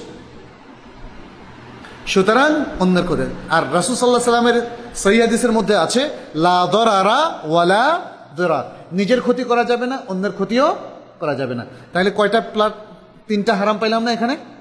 সিগারেটের সাথে সংশ্লিষ্ট তিনটা হারাম পাইলাম। আরেকটা হারাম আছে প্লাস, আরেকটা চতুর্থ হারাম হলো কোরআনের মধ্যে ওয়ালা তুলকু বিআইদিকুম ইলাত তাহলুকা, নিজ হাতে তোমরা তোমাদের নিজেদেরকে ধ্বংসর প্রান্তে উপনীত করো না, বা ধ্বংসের দিকে নিক্ষেপ করো না। ক্যান্সার হসপিটালের একটা পরিসংখ্যান আমি গত সপ্তাহে দেখেছি যে সেখানে ফুসফুসের ক্যান্সারের বিশাল একটা অংশ রোগী হচ্ছে ধূমপায়ী। অনেক ধূমপায়ীরা বলেন 80 বছর যাবত ধূমপান করে আসছি, আমার তো কিছু হইল না। এটা হতে পারে, কিছু লোককে আল্লাহ বালা পরীক্ষা স্বরূপ রেখে দিয়েছেন, কারণ সবাইকেই যদি অকালেই সব অসুখ দিয়ে দেন, তাহলে তো এটা সাথে সাথে চিকিৎসাটা হয়ে গেল, মানুষ বাদ দিয়ে দিবে। পরীক্ষার জন্য। তাইলে এখানে আসলে এই ধূমপানের কারণে মানুষ নিজেকে বিভিন্ন দুরারোগ্য ব্যাধির মাধ্যমে ধ্বংসের মুখে নিপতিত করে। 4 নম্বর,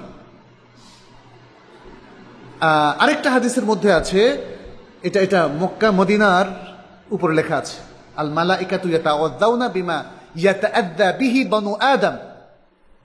বনি আদম যে কাজে কষ্ট পায় সে কাজে ফেরেশতারাও কষ্ট পায়। ধূমপান করে আপনি ফেরেশতাদেরকেও কষ্ট দিচ্ছেন, শত্রু বানিয়ে ফেলছেন। 5 নম্বর গেল না। 6 নম্বর হচ্ছে ধূমপান দ্বারা আসলে পরিবেশ বিঘ্নিত হচ্ছে, নষ্ট হচ্ছে। 1 কোটি লোক যদি একসাথে ধূমপান শুরু করে কি হবে বলেন তো দেখি, তাই না? যাই হোক, এটা আমরা বলছি, তাইলে আমরা পেলাম এই যে পদ্ধতিতে সার্চ করে দলিলগুলো বের করলাম, এটাকে কি বলা হয়? ইস্তেকরা। ইস্তেকরা। এখন একজন ব্যক্তি সম্পর্কে আপনি বলবেন যে সে অমুক, সে তমুক, সে এই পন্থী, সে পন্থী, আপনাকে আসলেই দেখতে হবে প্রমাণ, ইস্তেকরা করে, তত্ত্ব তালাশ করে, যে আপনি যে কথা বলছেন এটার পক্ষে দলিল আছে না এটার বিপক্ষে যায়। তত্ত্ব তালাশ করে অনেক সময় দেখবেন আপনি যেটা প্রথমে মনে করছেন আসলে ঘটনাটা তার বিপরীত। যেমন মানে আমাদেরই এক ভাই বলছেন আর কি, যে তার সম্পর্কে অন্য কিছু ভাইয়েরা একটা ভুল কথা প্রচার করতেছে, একদম হক সত্য, কি তিনি একটা রাজনৈতিক পার্টি ওপেন করেছেন, তো অথচ উনি ওনার ধারে কাছেও নাই, কিছুতেই নাই। এই যে একটা কথা বলে প্রচার করে বেড়াচ্ছেন, এটা তো একটা মহা একটা ব্লেম একজন লোককে, মানে পুরো মিথ্যা, অথচ তারা যাচাইও পর্যন্ত করছেন না। এটা এই যে ইস্তেকরা হলো যাচাই করা। যাচাই করা তার সকল আলোচনার মধ্যে, তার বক্তৃতার মধ্যে, ইউটিউবে তার বক্তৃতা থাকলে সেখানে, এবং তার বইপত্র লেখা থাকলে সেখানে যাচাই করেই আপনাকে প্রমাণিত করতে হবে তিনি আসলে কোনপন্থী, অথবা তিনি আসলে কি ধরনের ভুল করছেন, তখনই তার উপর হুকুম লাগানো যাবে, অন্যথায় হুকুম লাগানো যাবে না। এখানে যেমন আল্লাহ তাআলা বলছেন সূরা আল-আনআমের 152 নম্বর আয়াতে, ওয়াইদা কুলতুম ফা'দিলু ওয়ালাউ কানা যা কুরবা ওয়া বিআহদিল্লাহি আওফু যালিকুম ওয়াসাকুম বিহি লাআল্লাকুম তাযাক্কারুন, যে যখন তোমরা কথা বলো তখন ইনসাফপূর্ণ কথা বলবে, ইনসাফপূর্ণ কথা বলবে, ন্যায়সঙ্গত কথা বলবে, যদিও সে তোমার আপনজন হয়। আপনজন বলে পক্ষপাতিত্ব করবে আর একটু দূরের বলে তার বিরুদ্ধে যা তা বলবে, এটা হবে না। তাহলে এই যে মূলনীতিটা, এই মূলনীতিটা মূলত আসলে ইনসাফপূর্ণ মূলনীতি। একজন লোককে সঠিকভাবে আপনি চিত্রিত করবেন, বেঠিকভাবে না।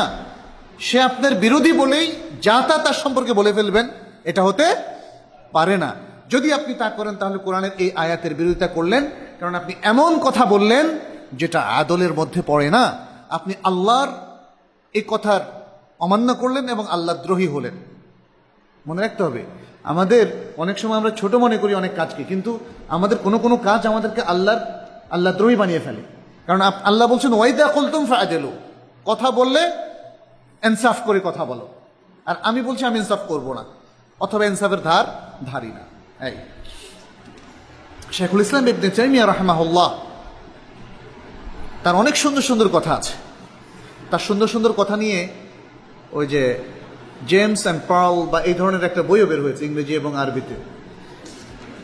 কারণ আসলে তিনি অত্যন্ত বড় মানের স্কলার, তো তার কথার মধ্যে আমাদের অনুসরণীয় অনেক সুন্দর সুন্দর কায়দা আছে, নিয়ম আছে, বক্তব্য আছে। এর মধ্যে মজমুল ফাতাওয়ার 31 নম্বর খণ্ডের 114 নম্বর পৃষ্ঠায় তিনি বলেন, ওয়ামিন আ'যামিত তাকসির নিসবাতুল গালাত ইলাল মুতাকাল্লিম, যে সবচেয়ে বড় ত্রুটির মধ্যে একটা হলো যে কোনো বক্তার কাছে দিকে কোনো গলতকে নিসবত করা, যা তিনি বলেন নাই, যা তিনি করেন নাই, যা তিনি বলেন নাই। এটা সবচেয়ে বড় গলতের মধ্যে একটা। তার এই বক্তব্যের অর্থ হচ্ছে যে কোনো এক লোক গলত করেছি করে না সেটা পরে দেখা যাবে, কিন্তু আপনি বলে ফেললেন সে গলত করলো। তাহলে বক্তার প্রতি গলতকে সম্পর্কিত করা এটা সবচেয়ে বড় তাকসির। শেখুল ইসলাম বলছেন, কখন? মা ইমকানে তাসহিহে কালামিহি ওয়া জারিয়ানিহি আলা আহসানি আসালিবি কালামিন নাস, যখন তার কথাটাকে বিশুদ্ধভাবে চিত্রিত করার সম্ভাবনাও থাকবে। একজন লোক একটা কথা বলল, তার দুটো দিক, এটাকে শুদ্ধভাবে বোঝা যায়, আবার অশুদ্ধভাবেও চিত্রিত করা যায়। এই অবস্থায় আপনি কোনটা নেবেন? যেহেতু লোকটা শুদ্ধ, যেহেতু তার আকীদা শুদ্ধ, তার আমল অধিকাংশ ক্ষেত্রেই শুদ্ধ, তাহলে তার কথাটা সহিহ অর্থেই আমাদেরকে নিতে হবে। এবং মানুষ যেভাবে কথা বলে তার কথাটা সেরকমই, এমন না যে তিনি নতুন কোনো কথা নিয়ে এসছেন। মানুষের কথার যে ভঙ্গিমা, সেই ভঙ্গিমাতেই তাকে সঠিক অর্থে প্রয়োগ করা সম্ভব। এই ধরনের সম্ভাবনা থাকা অবস্থায় যদি কেউ বলে যে সে ব্যক্তি ভুল বলেছেন একথা বলে এবং এটাকে ভুলভাবে ব্যাখ্যা করে, তাহলে শাইখুল ইসলাম ইবনে তাইমিয়া বলেছেন এটা সবচেয়ে মারাত্মক ত্রুটির মধ্যে একটা ত্রুটি। তুম্মা ইউতাবারু আহাদুল মাওদিআইন আল মুতাআরিদাইন বিল গালাত দুন আল আখার। এরপর কি বললাম? তার অন্য কথার সাথে এই কথাটাকে গলত হিসাবে দেখিয়ে আমরা বললাম উনি স্ববিরোধী, উনি স্ববিরোধী। তাহলে লোকটাকে সঠিকভাবে চিত্রিত করা হলো না বেঠিকভাবে চিত্রিত করা হলো? বেঠিকভাবে চিত্রিত করা হলো। শাইখুল ইসলাম ইবনে তাইমিয়া রাহিমাহুল্লাহ আরো বলেন, এটি একটা বিখ্যাত গ্রন্থ আস-সারিমুল মাসলুল আলা শাতিমির রাসূল, যারা আল্লাহ রাসূলকে গালি দেয় তাদের উপর নাঙ্গা তলোয়ার। এ হচ্ছে বইটা। তার 287 নম্বর পৃষ্ঠায় শাইখুল ইসলাম বলছেন, ওয়া আখযু মাযাহিবিল উলামা من الإطلاقات من غير مراجعة لما فسروا به كلامهم وما تقتضيه أصولهم يجر إلى مذاهب قبيحة। আর উলামাদের যে বিভিন্ন মাযাহিব এবং মতামত আছে, বিভিন্ন স্কলারদের যে মাযহাব এবং মতামত আছে, সেগুলোকে তাদের কমন কথা থেকে গ্রহণ করা যাবে না। যদি গ্রহণ করা হয়, তারা যেভাবে নিজের কথাকে তাফসীর করেছেন, ব্যাখ্যা করেছেন, সেটাকে রিভাইজ করা ছাড়াই। একজন আলেম, একজন স্কলার, একজন ইমাম একটা কথা বলেছেন, তিনি অথবা তার ছাত্র এটাকে ব্যাখ্যা করেছেন কিভাবে, সেদিকে না দেখে আমি নিজের মন মতো করে স্বাভাবিক কথাটাকে গ্রহণ করলাম আর নিজের মন মতো করে ব্যাখ্যা করলাম, তাহলে হবে না। তাহলে হবে না। কি হবে তাহলে? আচ্ছা, লিমা ফাসসারু বিহি কালামাহু আমা তাকতাদিহি উসুলুহুম, এবং তাদের উসুলের ভিত্তিতে, অর্থাৎ তাদের উসুলের ভিত্তিতে তারা যে তাফসির করেছেন এই ইমামরা অথবা উলামারা অথবা তাদের ফলোয়াররা, সেটাকে মুরাজা না করেই যদি তাদের এই আম কথাটাকে গ্রহণ করা হয়, ইমাম ইবনে তাইমিয়া বলছেন ইয়াজুরু ইলা মাযাহিবা কাবিহা, এটা অত্যন্ত নিকৃষ্ট পথের দিকে, নিকৃষ্ট মতের দিকে আমাদেরকে নিয়ে যাবে। তাহলে আপনার কোনো কথা অথবা ওনার কোনো কথা বা ওলামাদের যে বিভিন্ন মাযহাব আছে, মাযহাবগুলোকে সঠিকভাবে ব্যাখ্যার উপায় হচ্ছে তাদেরই বক্তব্য থেকে, নিজেদের যদি কোনো বক্তব্য থাকে অথবা তাদের উসুল থেকে, অথবা তাদের উসুলের যে তাকাদা আছে, ডিমান্ড আছে, তার আলোকে তাকে ব্যাখ্যা করতে হবে। তা না হলে আমরা অত্যন্ত নিকৃষ্ট অবস্থার মধ্যে পড়ে যাব। ইমাম ইবনে তাইমিয়া রাহিমাহুল্লাহ আরো একটা কথা বলেছেন, সেটা হচ্ছে ফাইন্নাহু ইয়াজিবু আন ইউফাসসারা কালামুল মুতাকাল্লিম বা'দাহু বিবা'দ, যে ওয়াজিব হচ্ছে কোনো ব্যক্তির এক কথাকে অন্য কথা দিয়ে ব্যাখ্যা করা। আমি একই বিষয়ে যদি দুটো বক্তব্য রেখে থাকি, তাহলে আমার দুটো বক্তব্যকে সামনে নিয়ে আসতে হবে এবং দেখতে হবে সর্বশেষ বক্তব্য কোনটা। তাইলে সর্বশেষ বক্তব্যটাই হচ্ছে শেষ বক্তব্য। প্রথম বক্তব্যে যদি আমি কোনো ভুল কথা দিয়ে বলে থাকি, দ্বিতীয় বক্তব্য যদি আমি সেটাকে সঠিক করে ফেলি, তাহলে দ্বিতীয় বক্তব্য দ্বারা আমার প্রথম বক্তব্য বাদ। এটা এভাবে হতে পারে, যেমন দ্বিতীয় বক্তব্য আমি বলেছি আগের আলোচনায়, আমি যে কথাগুলো বলেছি এই আলোচনায় আমি তা থেকে সরে আসছি, তাহলে এটা তো স্পষ্ট ঘোষণা হলো। আচ্ছা, আর যদি এটা না হয় আরেকটাও হতে পারে, সেটা হচ্ছে আমি কিন্তু আগের বক্তব্য কি বলেছি কোনো রেফারেন্সই দিলাম না, কিন্তু পরের বক্তব্য এসে দেখা গেছে আগের বক্তব্য যদি একটা বা দুটো ভুল থেকে থাকে, আমি পরের বক্তব্যে আর কোনো ভুল দেইনি, সেটাকে সঠিক করে বক্তব্য দিয়েছি, তাহলে শেষের বক্তব্য আগের বক্তব্যকে সংশোধন করবে। যারা শ্রোতা আছেন, যারা দুটো বক্তব্য শোনার সুযোগ হয়েছে, তাদেরকে জানতে হবে আগের বক্তব্য কোনটা, পরের বক্তব্য কোনটা। তাহলে পরের বক্তব্যটাই ধরে নিতে হবে আমার বক্তব্য, আগেরটা বাতিল হয়ে যাবে। শরীয়তের মধ্যে আমরা এই সিকোয়েন্সটা দেখি। ইসলামী শরীয়তের প্রথম দিকে যে বিধানগুলো এসেছে, পরবর্তীতে কোনো বিধান যদি তার বিপরীত হয় তাহলে প্রথম বিধানটা রহিত, পরবর্তী বিধানটাই গ্রহণযোগ্য। এটা অসম্ভব যে প্রথম বিধানটা ঠিক থাকবে পরবর্তীটা গ্রহণযোগ্য হবে না, মানে সেটা অসম্ভব। আচ্ছা, ইমাম ইবনে তাইমিয়া রাহমাহুল্লাহ এরপর বললেন যে কোনো বক্তার বক্তব্যের এক অংশ দ্বারা অন্য অংশের ব্যাখ্যা করতে হবে এবং এটা ওয়াজিব। ওয়ায়ুখাযু কালামুহু হাহুনা ওয়া হাহুনা, তার এখানে সেখানে সব কালামটাকেই গ্রহণ করতে হবে, শুধু এক জায়গা থেকে একটা ছোট্ট কোট করে দিলে হবে না। এই কাজটা সাধারণত প্রতিপক্ষের লোকেরা করে থাকে, বক্তৃতা থেকে এমনকি কেটেও ফেলে। আজকাল তো ইউটিউব হয়েছে, তাই না? এটা আরো বেশি হয়েছে। কি করে, আমি একটা বক্তব্য দিলাম, আমার উদ্দেশ্য হচ্ছে বক্তব্যকে নেগেট করা, অস্বীকার করা, কিন্তু এতটুক দিয়ে যদি কেউ দিয়ে দেয় তাহলে মনে হলো যেন এটা আমার বক্তব্য। আমি তো বলছি এটা ঠিক নয়, সে এটা ঠিক নয় কথাটা কেটে ওই বক্তব্যটা দিয়ে দিল। এটা মিথ্যাচার হলো, এটা মিথ্যাচার হলো, এরা পাপী, এটা অসঙ্গত আচরণ হলো, এটা অভদ্র আচরণ হলো, অশিষ্ট আচরণ হলো। অবশ্যই যে কোনো বক্তার সকল বক্তৃতা, একই বিষয়ের সকল বক্তৃতা শুনে তারপরে সিদ্ধান্ত দিতে হবে। তো এরপরে ইমাম ইবনে তাইমিয়া বলছেন, ওয়া তুরাফু মা আদাতু বিআইনিহি ওয়া মা ইউরিদুহু বিযালিকা আল-লাফ ইযা তাকাল্লামা বিহি, এবং তিনি সাধারণত তার আদত, যে বিষয়টা বলা বা তার আদতটা মানে কি, যেটাকে আমরা জানি যে তার আদত হচ্ছে এরকম বলা, হ্যাঁ, এবং তিনি ওই শব্দ দ্বারা কি বুঝিয়েছেন সেটাও লক্ষ্য করার বিষয় যখন তিনি কথা বলেন। ওয়া তুরাফুল মাআনি আল্লাতী উরিফা ইযা আরাদাহা ফি মাওদিন আখার, আর অন্য আরেকটা জায়গায় তিনি যে শব্দটা প্রয়োগ করেছেন তার অর্থটাও জানতে হবে। তাহলে এক জায়গার শব্দের অর্থও জানতে হবে, অন্য জায়গার শব্দের অর্থটাও জানতে হবে। ফাইদা উরিফা উরফুহু ওয়া আদাতুহু ফি মাআনিহি ওয়া আলফাযিহি কানা হাযা মিম্মা ইস্তাআনু বিহি আলা মা'রিফাতি মুরাদি, যখন জানা যাবে এখানে তিনি যা বুঝিয়েছেন ওখানেও তাই বুঝিয়েছেন, ওখানেও তাই বুঝিয়েছেন, মানে একটা লোকের বক্তব্যের ধরনটা তখন জানা গেল, বোঝা গেল তার বক্তব্য দ্বারা এই শব্দগুলো তিনি এই ক্ষেত্রে প্রয়োগ করেন, এটা দ্বারা এটা বুঝান। এই জিনিসগুলো দিয়েই তার মূল মাকসুদ এবং মুরাদকে বুঝতে হবে, সেটার আলোকেই করতে হবে। এমন না যে ওনার মুরাদ বা মাকসুদ হচ্ছে একটা, আর আমি যেহেতু তিনি আমার প্রতিপক্ষ, আমি সে থেকে আরেকটা জিনিস বুঝায়া তাকে ঘায়েল করলাম, এই জিনিসটা করা যাবে না। আচ্ছা, ইমাম ইবনে তাইমিয়া রাহমাহুল্লাহ এক্ষেত্রে যে সুন্দর কিছু মূলনীতি দিয়েছেন, খুব সংক্ষেপে সেটা আপনাদের সামনে তুলে ধরছি।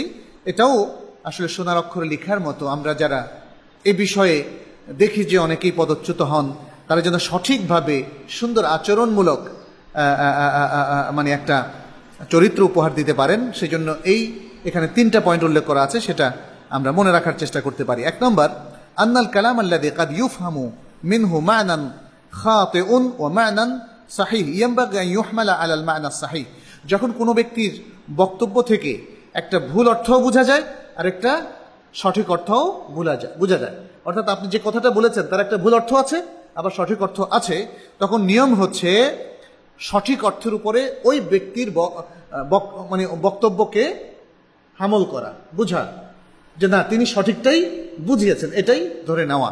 এটা কে বলছেন? শাইখুল ইসলাম ইবনে তাইমিয়া রাহিমাহুল্লাহ।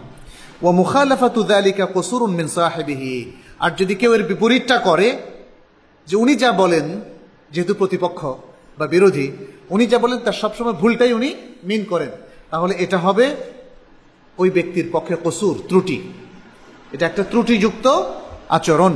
2 নম্বর হচ্ছে আন্নাল কালাম আল মুতলাক আউল মুজমাল ইউবহাতু আন তাফসিরিহি বিন কালাম সাহিবিহি ফি মাকানিন আখার, যখন কোনো কমন কথা বলা হবে অথবা অস্পষ্ট কথা বলা হবে, যেটা আরেকটু ডিটেইলস জানা দরকার, যে উনি কি বুঝিয়েছেন, মুতলাক কথা, কমন কথা, যেটা তিনি কি এর কোনো সীমারেখা বা শর্ত উল্লেখ করেছেন নাকি কোনো শর্ত ছাড়াই তিনি উল্লেখ করেছেন।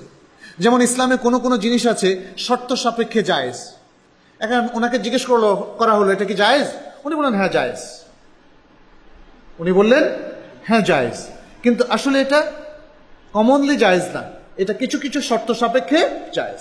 তখন আমরা দেখব তার অন্যান্য বক্তৃতা এবং বইপত্রের মধ্যে তিনি কি আসলে ওই শর্তগুলো উল্লেখ করেছেন কিনা। যদি করে থাকেন তাহলে তার এই কথাও শুদ্ধ, এবং আমরা বুঝবো যে তার ওই কথার মধ্যে শর্তগুলো রয়েছে, আজকের আলোচনার মধ্যে শুধু মোতলাক কথাটা এসেছে। যদিও একজন বিচক্ষণ ব্যক্তি সবসময় সবগুলো শর্ত বারবার রিপিট করে এমনভাবে বলে দিবেন যাতে তার কোনো বক্তব্যের মধ্যে কোনো অস্পষ্টতা না থাকে। কিন্তু যদি থেকেও থাকে কোনো অস্পষ্টতা, তাহলে তার অন্য বক্তৃতা থেকে বা তার বইয়ের কোনো আলোচনা থেকে তার এই অস্পষ্টতা তাকে দূর করা হবে। وإن لم يفعل فإن ذلك يؤدي إلى نسبة مذهب قبيح إلى صاحب الكلام لم يرده। যদি এই কাজটা এভাবে করা না হয় তাহলে এটা ওই ব্যক্তি যার উপর হুকুম দেওয়া হলো, সে যা ইচ্ছা করেনি, তার ইচ্ছার বিরুদ্ধে তার তার তার তার তার সে যেটা বুঝায়নি সেই বুঝটা দিয়ে তার বিরুদ্ধে হুকুম দিয়ে একটা নিকৃষ্ট মাযহাব এখতিয়ার করা হবে, নিকৃষ্ট পথ অবলম্বন করা হবে। তার মানে শাইখুল ইসলাম বলছেন আমাদের এই মেথডটা ফলো করতে হবে, আর এই মেথডটা ফলো না করলে এটা হবে একটা নিকৃষ্ট মেথড বা পথ। 3 নম্বর হচ্ছে আন্নাল কালাম আল গরিব ইদা সাদারা মিনা শাখস ইউনদারু ফিহি মা বাকিয়াতি কালামিহি আল্লাযী ইউখালিফু। যখন কোনো ব্যক্তি থেকে কোনো একদম নতুন কথা, স্ট্রেঞ্জ কোনো কথা, অদ্ভুত কোনো কথা শোনা হবে, অদ্ভুত কথা শুনলাম একজন ভালো বক্তা থেকে, তখন তার অন্যান্য আর কোনো বক্তব্য আছে কিনা যে বক্তব্য এই কথার বিপরীত, তখন সেটা দেখা হবে। দুটোর মধ্যে কম্পেয়ার করে তখন সংশোধন করার চেষ্টা করতে হবে। লিউজমা বাইনাহুমা লা লিয়ুনকাসা বা'দাহু বিবাদ, যেন উভয়ের কথার মধ্যে, বক্তব্যের মধ্যে সঙ্গতি বিধান করা যায়, এবং এজন্য নয় যে একটাকে আরেকটার বিপরীতে দাঁড় করানো যায়। আমরা সাধারণত তাই করি। এই জন্য যে কোনো ফিকহি মাসালার ক্ষেত্রে দেখেন ওলামায়ে কেরাম বলে দিয়েছেন মাহাল্লুন নেজা এটাকে নির্ধারণ করতে হবে। দুটো যে কোনো ক্ষেত্রে যখন ডিবেট হয়, দ্বিমত হয়, তখন দেখতে হবে এই দুই পক্ষ কোন কোন কথার উপরে একমত, এই দুই পক্ষ কোন কোন কথার উপরে দ্বিমত পোষণ করছে, কেন দ্বিমত পোষণ করছে। এটা যেমন দুই পক্ষের হতে পারে, এটা এক পক্ষের হতে পারে। আমি হয়তো এক জায়গায় এক কথা বলেছি, আরেক জায়গায় আরেক কথা বলেছি। তাহলে প্রথমে দেখতে হবে এই দুই কথার মধ্যে কি সঙ্গতি বিধান করা সম্ভব, নাকি আসলে এটা একদম বিপরীত ধর্মী। সাধারণত প্রতিপক্ষের লোকেরা চেষ্টা করে যে হয়তো আমার কথাটাকে দুই রকম দেখানো, যে দেখেন ওনার কথার কোনো ঠিক নাই, দুই রকম দেখানো। শাইখুল ইসলাম এখানে যে কথাটা বোঝাতে চাচ্ছেন যে কথাগুলো এমনভাবে সংগ্রহ করা উচিত যাতে প্রত্যেক কথার মধ্যে একটা সঙ্গতি বিধান করা যায়, যাতে একটা আরেকটার বিপরীত ধর্মী কথা, পরস্পর বিরোধপূর্ণ কথা, এটাকে নানা ধরনের নানা কায়দায় এটা প্রতিষ্ঠিত করা উদ্দেশ্য যেন না হয়। উদ্দেশ্য যেন হয় যে তার কথার মধ্যে এই কথা ওই কথার পরিপূরক।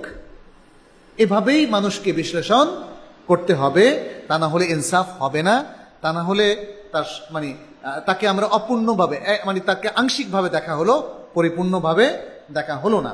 তিনি বলছেন ওয়াইল্লা কানা ফাইলু যালিকা মুহাররিফান লিকালামি, যদি এই কাজটা এভাবে না করে কোনো পক্ষ, তাহলে তিনি তার প্রতিপক্ষের কথাকে পরিবর্তন করে দিলেন, তিনি তার প্রতিপক্ষের কথাকে যথার্থভাবে পেশ করতে পারলেন না বা করলেন না, পরিবর্তন করে দিলেন।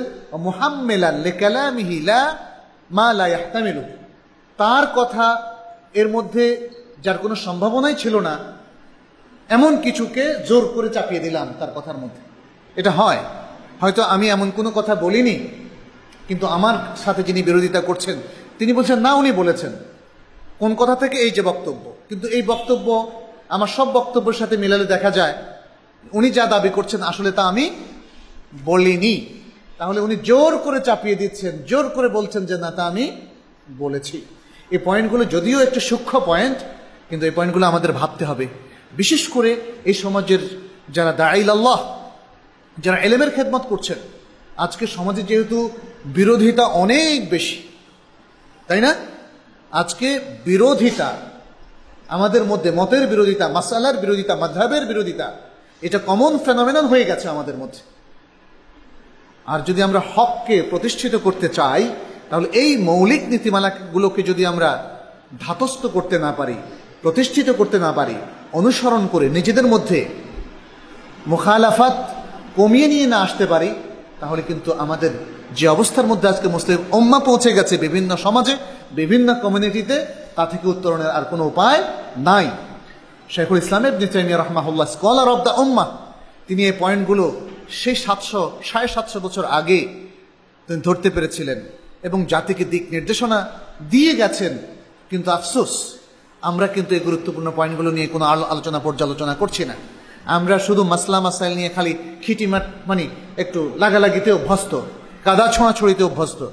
সে থেকে আসলে আজকে আমাদের বের হয়ে আসতে হবে। আসলে আমাদের আল্লাহর কাছেই তো ফিরে যেতে হবে নাকি, এবং আল্লাহর কাছেই আমাদের সবকিছুর বিচার হবে। আমরা আজকে যেন নিজেরাই বিচারক সেজে গেছি, এ থেকে বেরিয়ে আসতে হবে। আসলে আমরা কেউই একে অন্যের বিচার করতে পারবো না, এমনকি নিজের বিচারও আমরা কেউ করতে পারবো না, নিজেকে আপডেটও করতে পারবো না আল্লাহর কাছে। আল্লাহই আমাদের প্রত্যেককে পুঙ্খানুপুঙ্খ বিচার করবেন। ফামান ইয়ামাল মিসকালা যাররাতিন খায়রান ইয়ারা ওয়া মান ইয়ামাল মিসকালা যাররাতিন শাররান ইয়ারা, সেখানে ভালো মন্দ সবকিছুই আমরা দেখতে পাবো।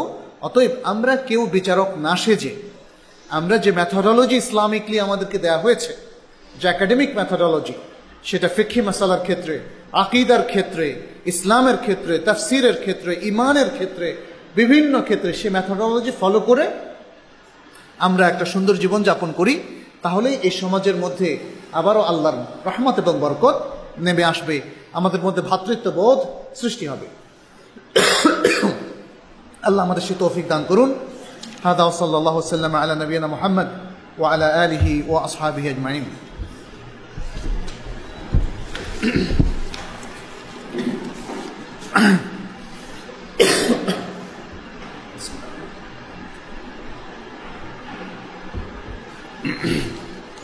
আলহামদুলিল্লাহ ওয়াসসালাতু ওয়াসসালামু আলা রাসূলিল্লাহ ওয়া আলা আলিহি ওয়া আসহাবিহি ওয়া মান ওয়ালাহ।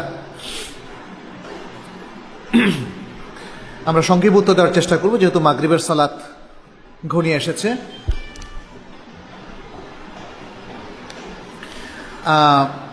প্রথম প্রশ্ন হচ্ছে, ইদানিং ইন্টারনেটে অনেকেই সহি আলেমদের বিরুদ্ধে কুৎসা সহ বিভিন্ন মিথ্যা প্রচারণা করে থাকেন।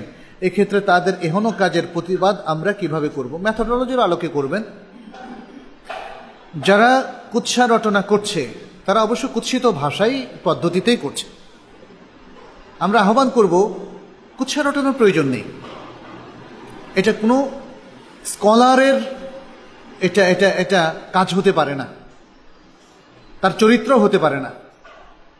এটা হীন লোকদের হীন প্রয়াস।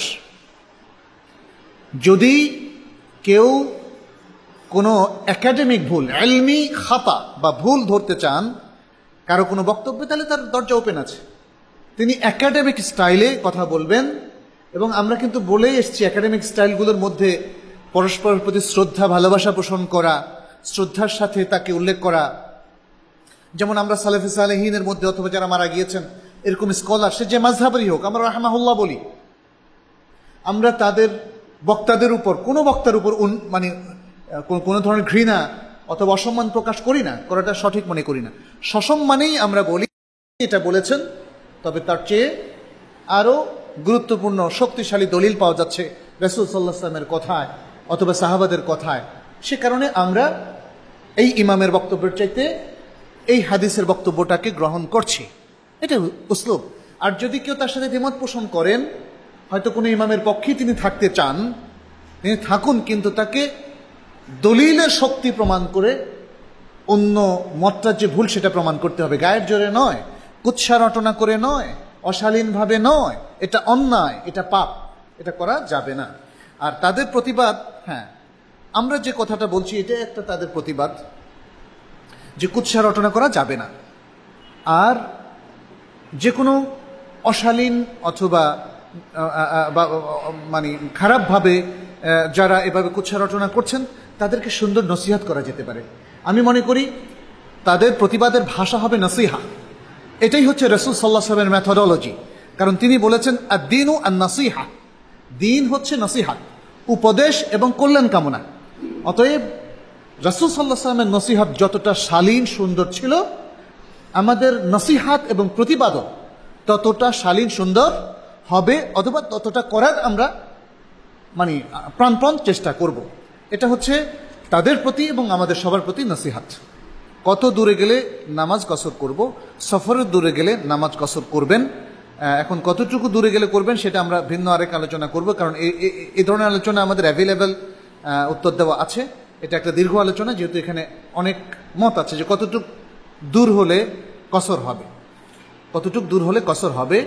তবে আমার কাছে মনে হচ্ছে ইদানিং ঘর থেকে বের হলেই অনেকে কসর করা শুরু করেন।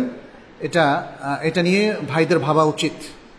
এখান থেকে এয়ারপোর্ট গিয়েও কসর করেন, এখান থেকে বর্ণনা গিয়েও কসর করেন। আপনাদের মাকাসিদুশ শরিয়া একটু ভাবা উচিত। আপনারা সবাই ফিকহকে যেভাবে অস্বীকার করা শুরু করেছেন, ফিকহ কিন্তু অস্বীকার করার কোনো বিষয় নয়। ফিকহ হচ্ছে ফিকহুল কোরআন ওয়াস সুন্নাহ, ফিকহুল হাদিস, ফিকহু আসসিরা আন-নাবাবিয়্যাহ। আমরা সেই ফিকহের কথা বলছি।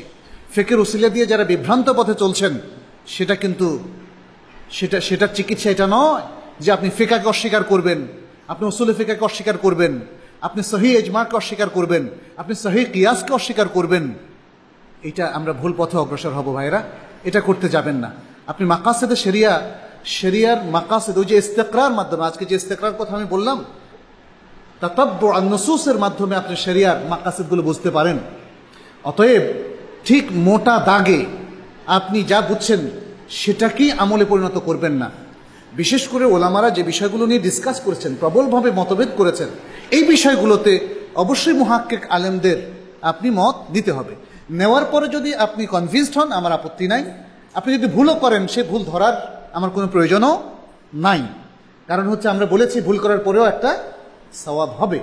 এটা এমনকি স্কলারেরও একটা সওয়াব হবে। সেই স্কলার এর থেকে দলিল শুনে অথবা তার কথায় কনভিন্স হয়ে তাকে যিনি ফলো করছেন, তারও একটা সওয়াব হবে। আর আমরা অনেক সময় এগুলো নিয়ে খুব বিতণ্ডা করি, কারণ কার স্কলার সহি, এটা কার গায়ে লেখা আছে? কার স্কলার সহি? সবাই দাবি করে তার স্কলার সহি, আর প্রত্যেক স্কলারও যদি দাবি করেন তিনি সহি আর সব বাতিল, তাইলে মুশকিল। এই জন্যই এতগুলো নিয়ম নীতি বলা। এই নিয়ম নীতির আলোকে যিনি মোকাল্লেদ, সাধারণ মানুষ কোন সহি স্কলারের অনুসরণ করছেন, তিনিও মানে একই মূলনীতির আলোকে পরিচালিত হবেন, আর যারা স্কলার তারাও পরিচালিত হবেন। আমরা যাদেরকে সহি আকীদার লোক বলে জানি, তাদেরকে আমাদের দেশের কিছু পীরপন্থী ওয়াহাবি বলে তিরস্কার করে এবং হাদিসে মোহাম্মদ ইবনে আব্দুল ওয়াহাবের জন্মস্থান মদিনার পূর্ব দিকের শহর নাজদ সম্পর্কে যে বিষেধাগার করা হয়েছে তার সাথে হুবহু সম্পৃক্ত করে। তাদের বক্তব্যের সঠিকতা সম্পর্কে মন্তব্য জানাবেন।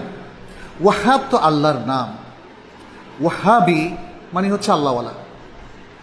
এখন মোহাম্মদ বিন আব্দুল ওয়াহাব এর পন্থাকে যারা অনুসরণ করেন তাদেরকে ওয়াহাবি বলে গালি দেয়, কিন্তু গালিটা ভুল হয়ে গেছে অনেকটা মনে হয়। কারণ কেউ কাউকে যদি আল্লাহওয়ালা বলে গালি দেয়, তাহলে তো এটা আর গালি না, এটা প্রশংসাই হয়ে যায়।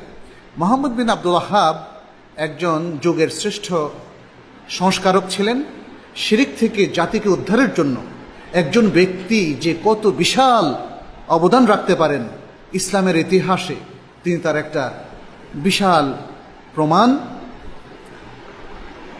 এখানে দুটো বিষয় এসছে এই প্রশ্নে, যে নাজাত সম্পর্কে বিষেধাগার হাদিসের সাথে তারা একাকার করে ফেলেছে, যাতে মোহাম্মদ বিন আব্দুল ওয়াহাবকে ডিফিউট করা যায়, তাকে মন্দ বলা যায়।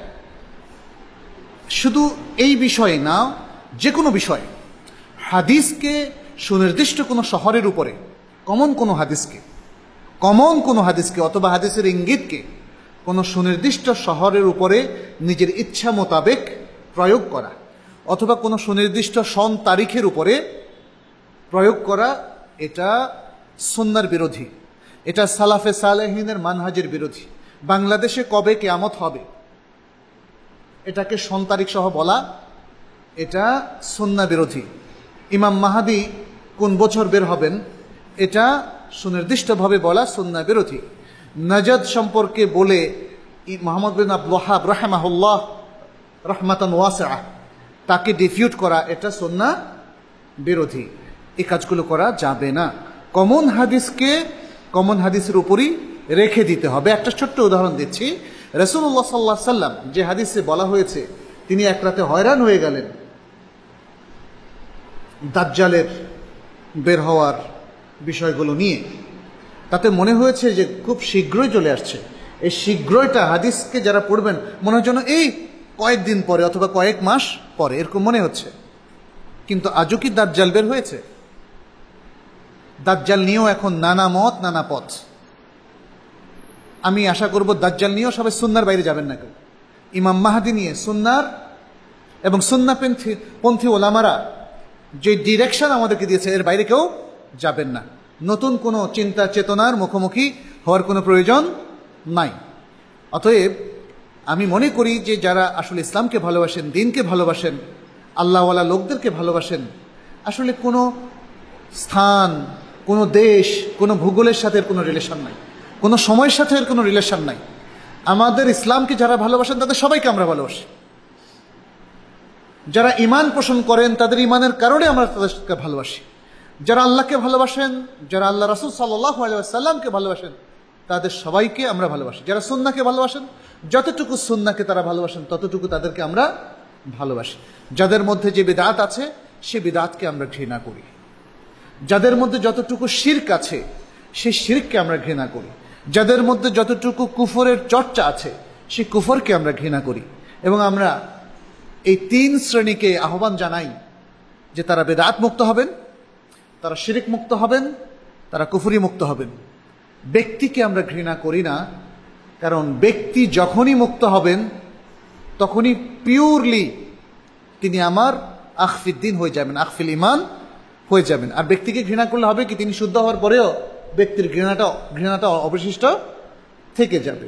আমাদের পরবর্তী যে আলোচনা আসবে সেই আলোচনার মধ্যে একটা মূলনীতি আছে, সেটা আমি জাস্ট মূলনীতিটা আজকে বলে দিচ্ছি। সেটা হচ্ছে কোনো ব্যক্তি যে আপনার বিরোধিতা করছে, আপনি বিরোধিতাকারীর দিকে বেশি গুরুত্ব দেবেন না, আপনি গুরুত্ব দিবেন সে তার বক্তব্যের দিকে। আপনি ব্যক্তির বিরোধী হবেন না, আপনি বক্তব্যের বিরোধী হবেন। যখন কোনো ইমাম কোনো বক্তব্য দেন আর সেটা হাদিসের আলোকে ভুল প্রমাণিত হয়, তখন আমরা সেই ইমামের বিরোধী নই, আমরা তার ভুলের বিরোধিতা করি। এই জন্য যে এই ভুলকে গ্রহণ করি না, গ্রহণ না করাটাই হচ্ছে বিরোধিতা করা। কিন্তু এই বিরোধিতার মানে হচ্ছে সেই ব্যক্তিকে ঘায়েল করা নয়, সেই ব্যক্তিকে ত্রুটিযুক্ত বলা নয়, সেই ব্যক্তিকে হেয় প্রতিপন্ন করা নয়। এই বিষয়গুলো আজকে আমাদের বোঝা বড় প্রয়োজন। বুঝলে আমরা এই সমস্ত বিপদ থেকে উদ্ধার পাব। আচ্ছা, মোহাম্মদ বিন আব্দুল ওয়াহাব সম্পর্কে আরো অনেক বক্তব্য দেয়া আছে। ওনার উপর অনেকগুলো থিসিস হয়েছে এবং এই থিসিসগুলো এখন আপনারা পিডিএফ কপিও পাবেন, ইংরেজিতে আরবিতে, আপনারা সেগুলো পড়ে নেবেন। আমরা ছোট্ট আলোচনায় আসলে এত বড় প্রশ্নের উত্তর দিচ্ছি না। আচ্ছা, কোনো ব্যক্তি যদি তার বাবার কাছ থেকে টাকা নিয়ে মসজিদ বা মাদ্রাসায় দান করে, কিন্তু সে নিশ্চিত না যে তার বাবার টাকাটা হালাল কিনা, তো এক্ষেত্রে কি তার এই দান গ্রহণযোগ্য? গ্রহণযোগ্য। তার নিশ্চিত হতে তাকে কে বলছে? মুসলমানের মধ্যে আসল হচ্ছে হুসনুজ্জান, মুসলমানের মধ্যে আসল হচ্ছে হুসনুজ্জান। আপনি বলে দিলেন ওনাকে দেখে আমার মনে হচ্ছে উনি ইসলামের মধ্যে নাই, আরেকজনকে দেখে মনে হচ্ছে উনি বেদাতি, আরেকজনকে দেখে মনে হচ্ছে উনি কুফরি করেন। আল্লাহু আকবার। এই লোকের অন্তরে ব্যাধি আছে, মারাত্মক ব্যাধি। সে যদি চিকিৎসা না করে, ওয়াসওয়াসা, এটাকে মেন্টাল ডিসঅর্ডার বলা হয়, তার চিকিৎসকের শরণাপন্ন হওয়া উচিত এবং তার রুকিয়াও করা উচিত। ওয়াসওয়াসার জন্য যে রুকিয়াগুলো আছে সেটা তার করা উচিত, কারণ আর কিছু কাল পরে শয়তান তার উপর গালেব হয়ে যাবে, সে তার সামনে শুধু কুফার আর কুফার দেখবে। মুশকিল। আপনার আসল হচ্ছে সকল মুসলমানকে ইমানদার মনে করা, সকল মুসলিমকে সৎ মনে করা, ইল্লা মা দাল্লা আলাইহি দালিল। সকল মুসলমানের ইনকামকে হালাল মনে করা, ইল্লা মা দাল্লা আলাইহি দালিল, অর্থাৎ দলিল বা নিশ্চিত প্রমাণ যদি থাকে যে না তার ইনকামের মধ্যে হারাম আছে, তার ইনকামের মধ্যে হালাল হারাম মিক্স আপ আছে, অথবা তার পুরো ইনকামই হারাম, তখন আপনি কার্যকর ব্যবস্থা গ্রহণ করবেন। যদি কারো ব্যাপারে আপনি নিশ্চিত হন যে তার মধ্যে শিরক আছে, কারণ আপনি কি ভয়াবহ হুকুম দিতে যাচ্ছেন আপনি বুঝতে পারছেন না, কি ভয়াবহ ব্যাপারটা তার সম্পর্কে বলতে যাচ্ছেন, আর আপনি মনের সন্দেহটাকে, আপনি এত বড় ব্যক্তিত্ব হয়ে গেলেন, আপনার কাছে ওহী আসে, আপনি বলে দিচ্ছেন যে সে শিরকে লিপ্ত, সে বিদআতে লিপ্ত, আন্দাজের উপরে। এই জিনিসগুলো আন্দাজের উপরে করা যাবে না। নিশ্চিত ইলমুল ইয়াকিন ছাড়া কারো উপরে শিরকের অপবাদ দেওয়া যাবে না, কারো উপরে কুফরির অপবাদ দেওয়া যাবে না, কারো উপরে বিদআতের অপবাদ দেওয়া যাবে না, এবং তার ইনকাম হারাম কথাও বলা যাবে না। আমরা কি এটা বলতে পারি যে প্রত্যেক কাফিরকে মুশরিক মনে করা এবং প্রত্যেক মুশরিককে কাফের মনে করা আল্লাহ ওয়াজিব করে দিয়েছেন? এখানে কুফর আর শিরকের মধ্যে একটু বেশ কম আছে। প্রত্যেক শিরকি কুফরির মধ্যে চলে যায়, কিন্তু প্রত্যেক কুফর শিরক নাও হতে পারে, কিন্তু দুটোর পজিশন সেম। কুফর এবং শিরক এটা যদি বড়টা কেউ করে থাকে, বড়টা বুঝছেন তো, বড় কুফর বড় শিরক, তাহলে মুহূর্তেই তাকে ইমানের গণ্ডির বাইরে নিয়ে যায়। এখন আমাদেরকে রিকগনাইজ করতে হবে, চিহ্নিত করতে হবে কোনটা বড় শিরক কোনটা বড় কুফর। কারণ কুফরুন দুনা কুফর আছে, বড় কুফরের নিচে ছোট কুফর আছে। শিরকুন দুনা শিরক আছে, বড় শিরকের নিচে ছোট শিরক আছে। তাহলে আমাদেরকে এটাকে বুঝতে হবে যে কোনটা বড় শিরক কোনটা ছোট শিরক। কারণ ছোট শিরক হচ্ছে মিন কাবাইরিদ দুনুব, কবিরা গুনাহ, এর কারণে ব্যক্তি ইমানের গণ্ডির বাইরে যায় না। তাহলে শিরকের কুফরের মধ্যে, বড় শিরক বড় কুফরের মধ্যে পার্থক্য এতটুকু যে সকল শিরক কুফর, সকল কুফর শিরক নাও হতে পারে। কারণ কুফর মানে হচ্ছে অস্বীকার করা, আর শিরক হচ্ছে আল্লাহর জন্য কিছু সাব্যস্ত করা। কুফরের মধ্যে কোনো কিছু সাব্যস্ত না করলেও চলে, কুফরের মধ্যে কোনো কিছু সাব্যস্ত করার কোনো প্রয়োজন নাই, সাব্যস্ত করাও আছে না করাও আছে। আপনি যদি আল্লাহর জন্য কোনো শরীক সাব্যস্ত করেন তাহলে তাওহীদকে অস্বীকার করলেন। কি অস্বীকার করলেন?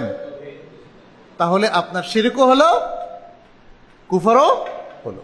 কিন্তু আপনি তাওহীদকে অস্বীকার করলেন, মানে আল্লাহকেই অস্বীকার করে বসলেন, কিন্তু আপনি আর কিছু শরীক করলেন না, তাহলে এটা কি হলো? কুফর হলো, শিরিক হলো না। এখন একটা ব্যক্তি যদি বলে আমি বড় শিরিক করলাম তো কি হয়েছে, আমি তো শিরিক আর করি নাই, এটা কি কোনো ফল দিবে? এটা কি কোনো ফল দিবে? কোনো ফলে আসবে না। কারণ বড় শিরিকই যথেষ্ট তাকে আল্লাহর রহমত থেকে বঞ্চিত করার জন্য, দিন থেকে বের করার জন্য এবং চির জাহান্নামী করার জন্য।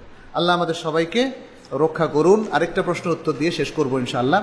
একজন মুসলিমকে কতটুকু মাহাব্বত করা, একজন কাফেরকে কতটুকু ঘৃণা করা আল্লাহ ফরজ করে দিয়েছেন, এটা মনে হয় জবাব আমাদের হয়ে গেছে। মুসলিমকে মাহাব্বত করবেন তার সকল কাজের জন্য না, তার ঈমানের জন্য, তার আল্লাহ রাসূলের প্রতি ভালোবাসার জন্য, তার ইসলামিক হওয়ার জন্য, তার সুন্নাহকে ভালোবাসার জন্য। বুঝতে পেরেছেন? তাহলে একজন মুসলিমকে কি পরিমাণ ভালোবাসবেন সেটা তার আমল আকীদা সহিহ হওয়ার উপরে এবং তার আল্লাহ রাসূলের মহব্বতের উপর নির্ভর করে। যে ইমানদার এক্ষেত্রে যত বেশি অগ্রসর ইমান এবং তাকওয়ার নীতিতে, সে আমার তত বেশি ভালোবাসা পাওয়ার অধিকারী। আর একজন কাফির অথবা মুশরিক, আমরা বলেছি তিনি ঘৃণার উপযুক্ত হবেন তার কুফরির কারণে, তার শিরকের কারণে। মনে রাখবেন, এটা কন্টিনিউয়াস কোনো প্রসেস নয়। আর এই কুফর এবং শিরক যখন উইথড্র হয়ে যাবে, রিমুভড হয়ে যাবে, তখন আর তিনি ঘৃণার পাত্র থাকবেন না। এটা একটা বিষয়। আরেকটা বিষয় আমাদেরকে মনে রাখতে হবে, একজন কাফির অথবা মুশরিককে কুফরি অথবা শিরকের কারণে ঘৃণার অর্থ এই নয় যে তার সাথে আমি অসৌজন্যমূলক আচরণ করতেই থাকব, দেখলেই হঠাৎ করে গিয়ে তার উপর ঝাঁপায়া পড়লেন। এটা কিন্তু ইসলামিক নয়, ইসলাম সেটা বলে না। একজন অমুসলিম কি স্টেটাস নিয়ে আছে মুসলমানদের কাছে, এটা বিশাল গুরুত্বপূর্ণ বিষয়।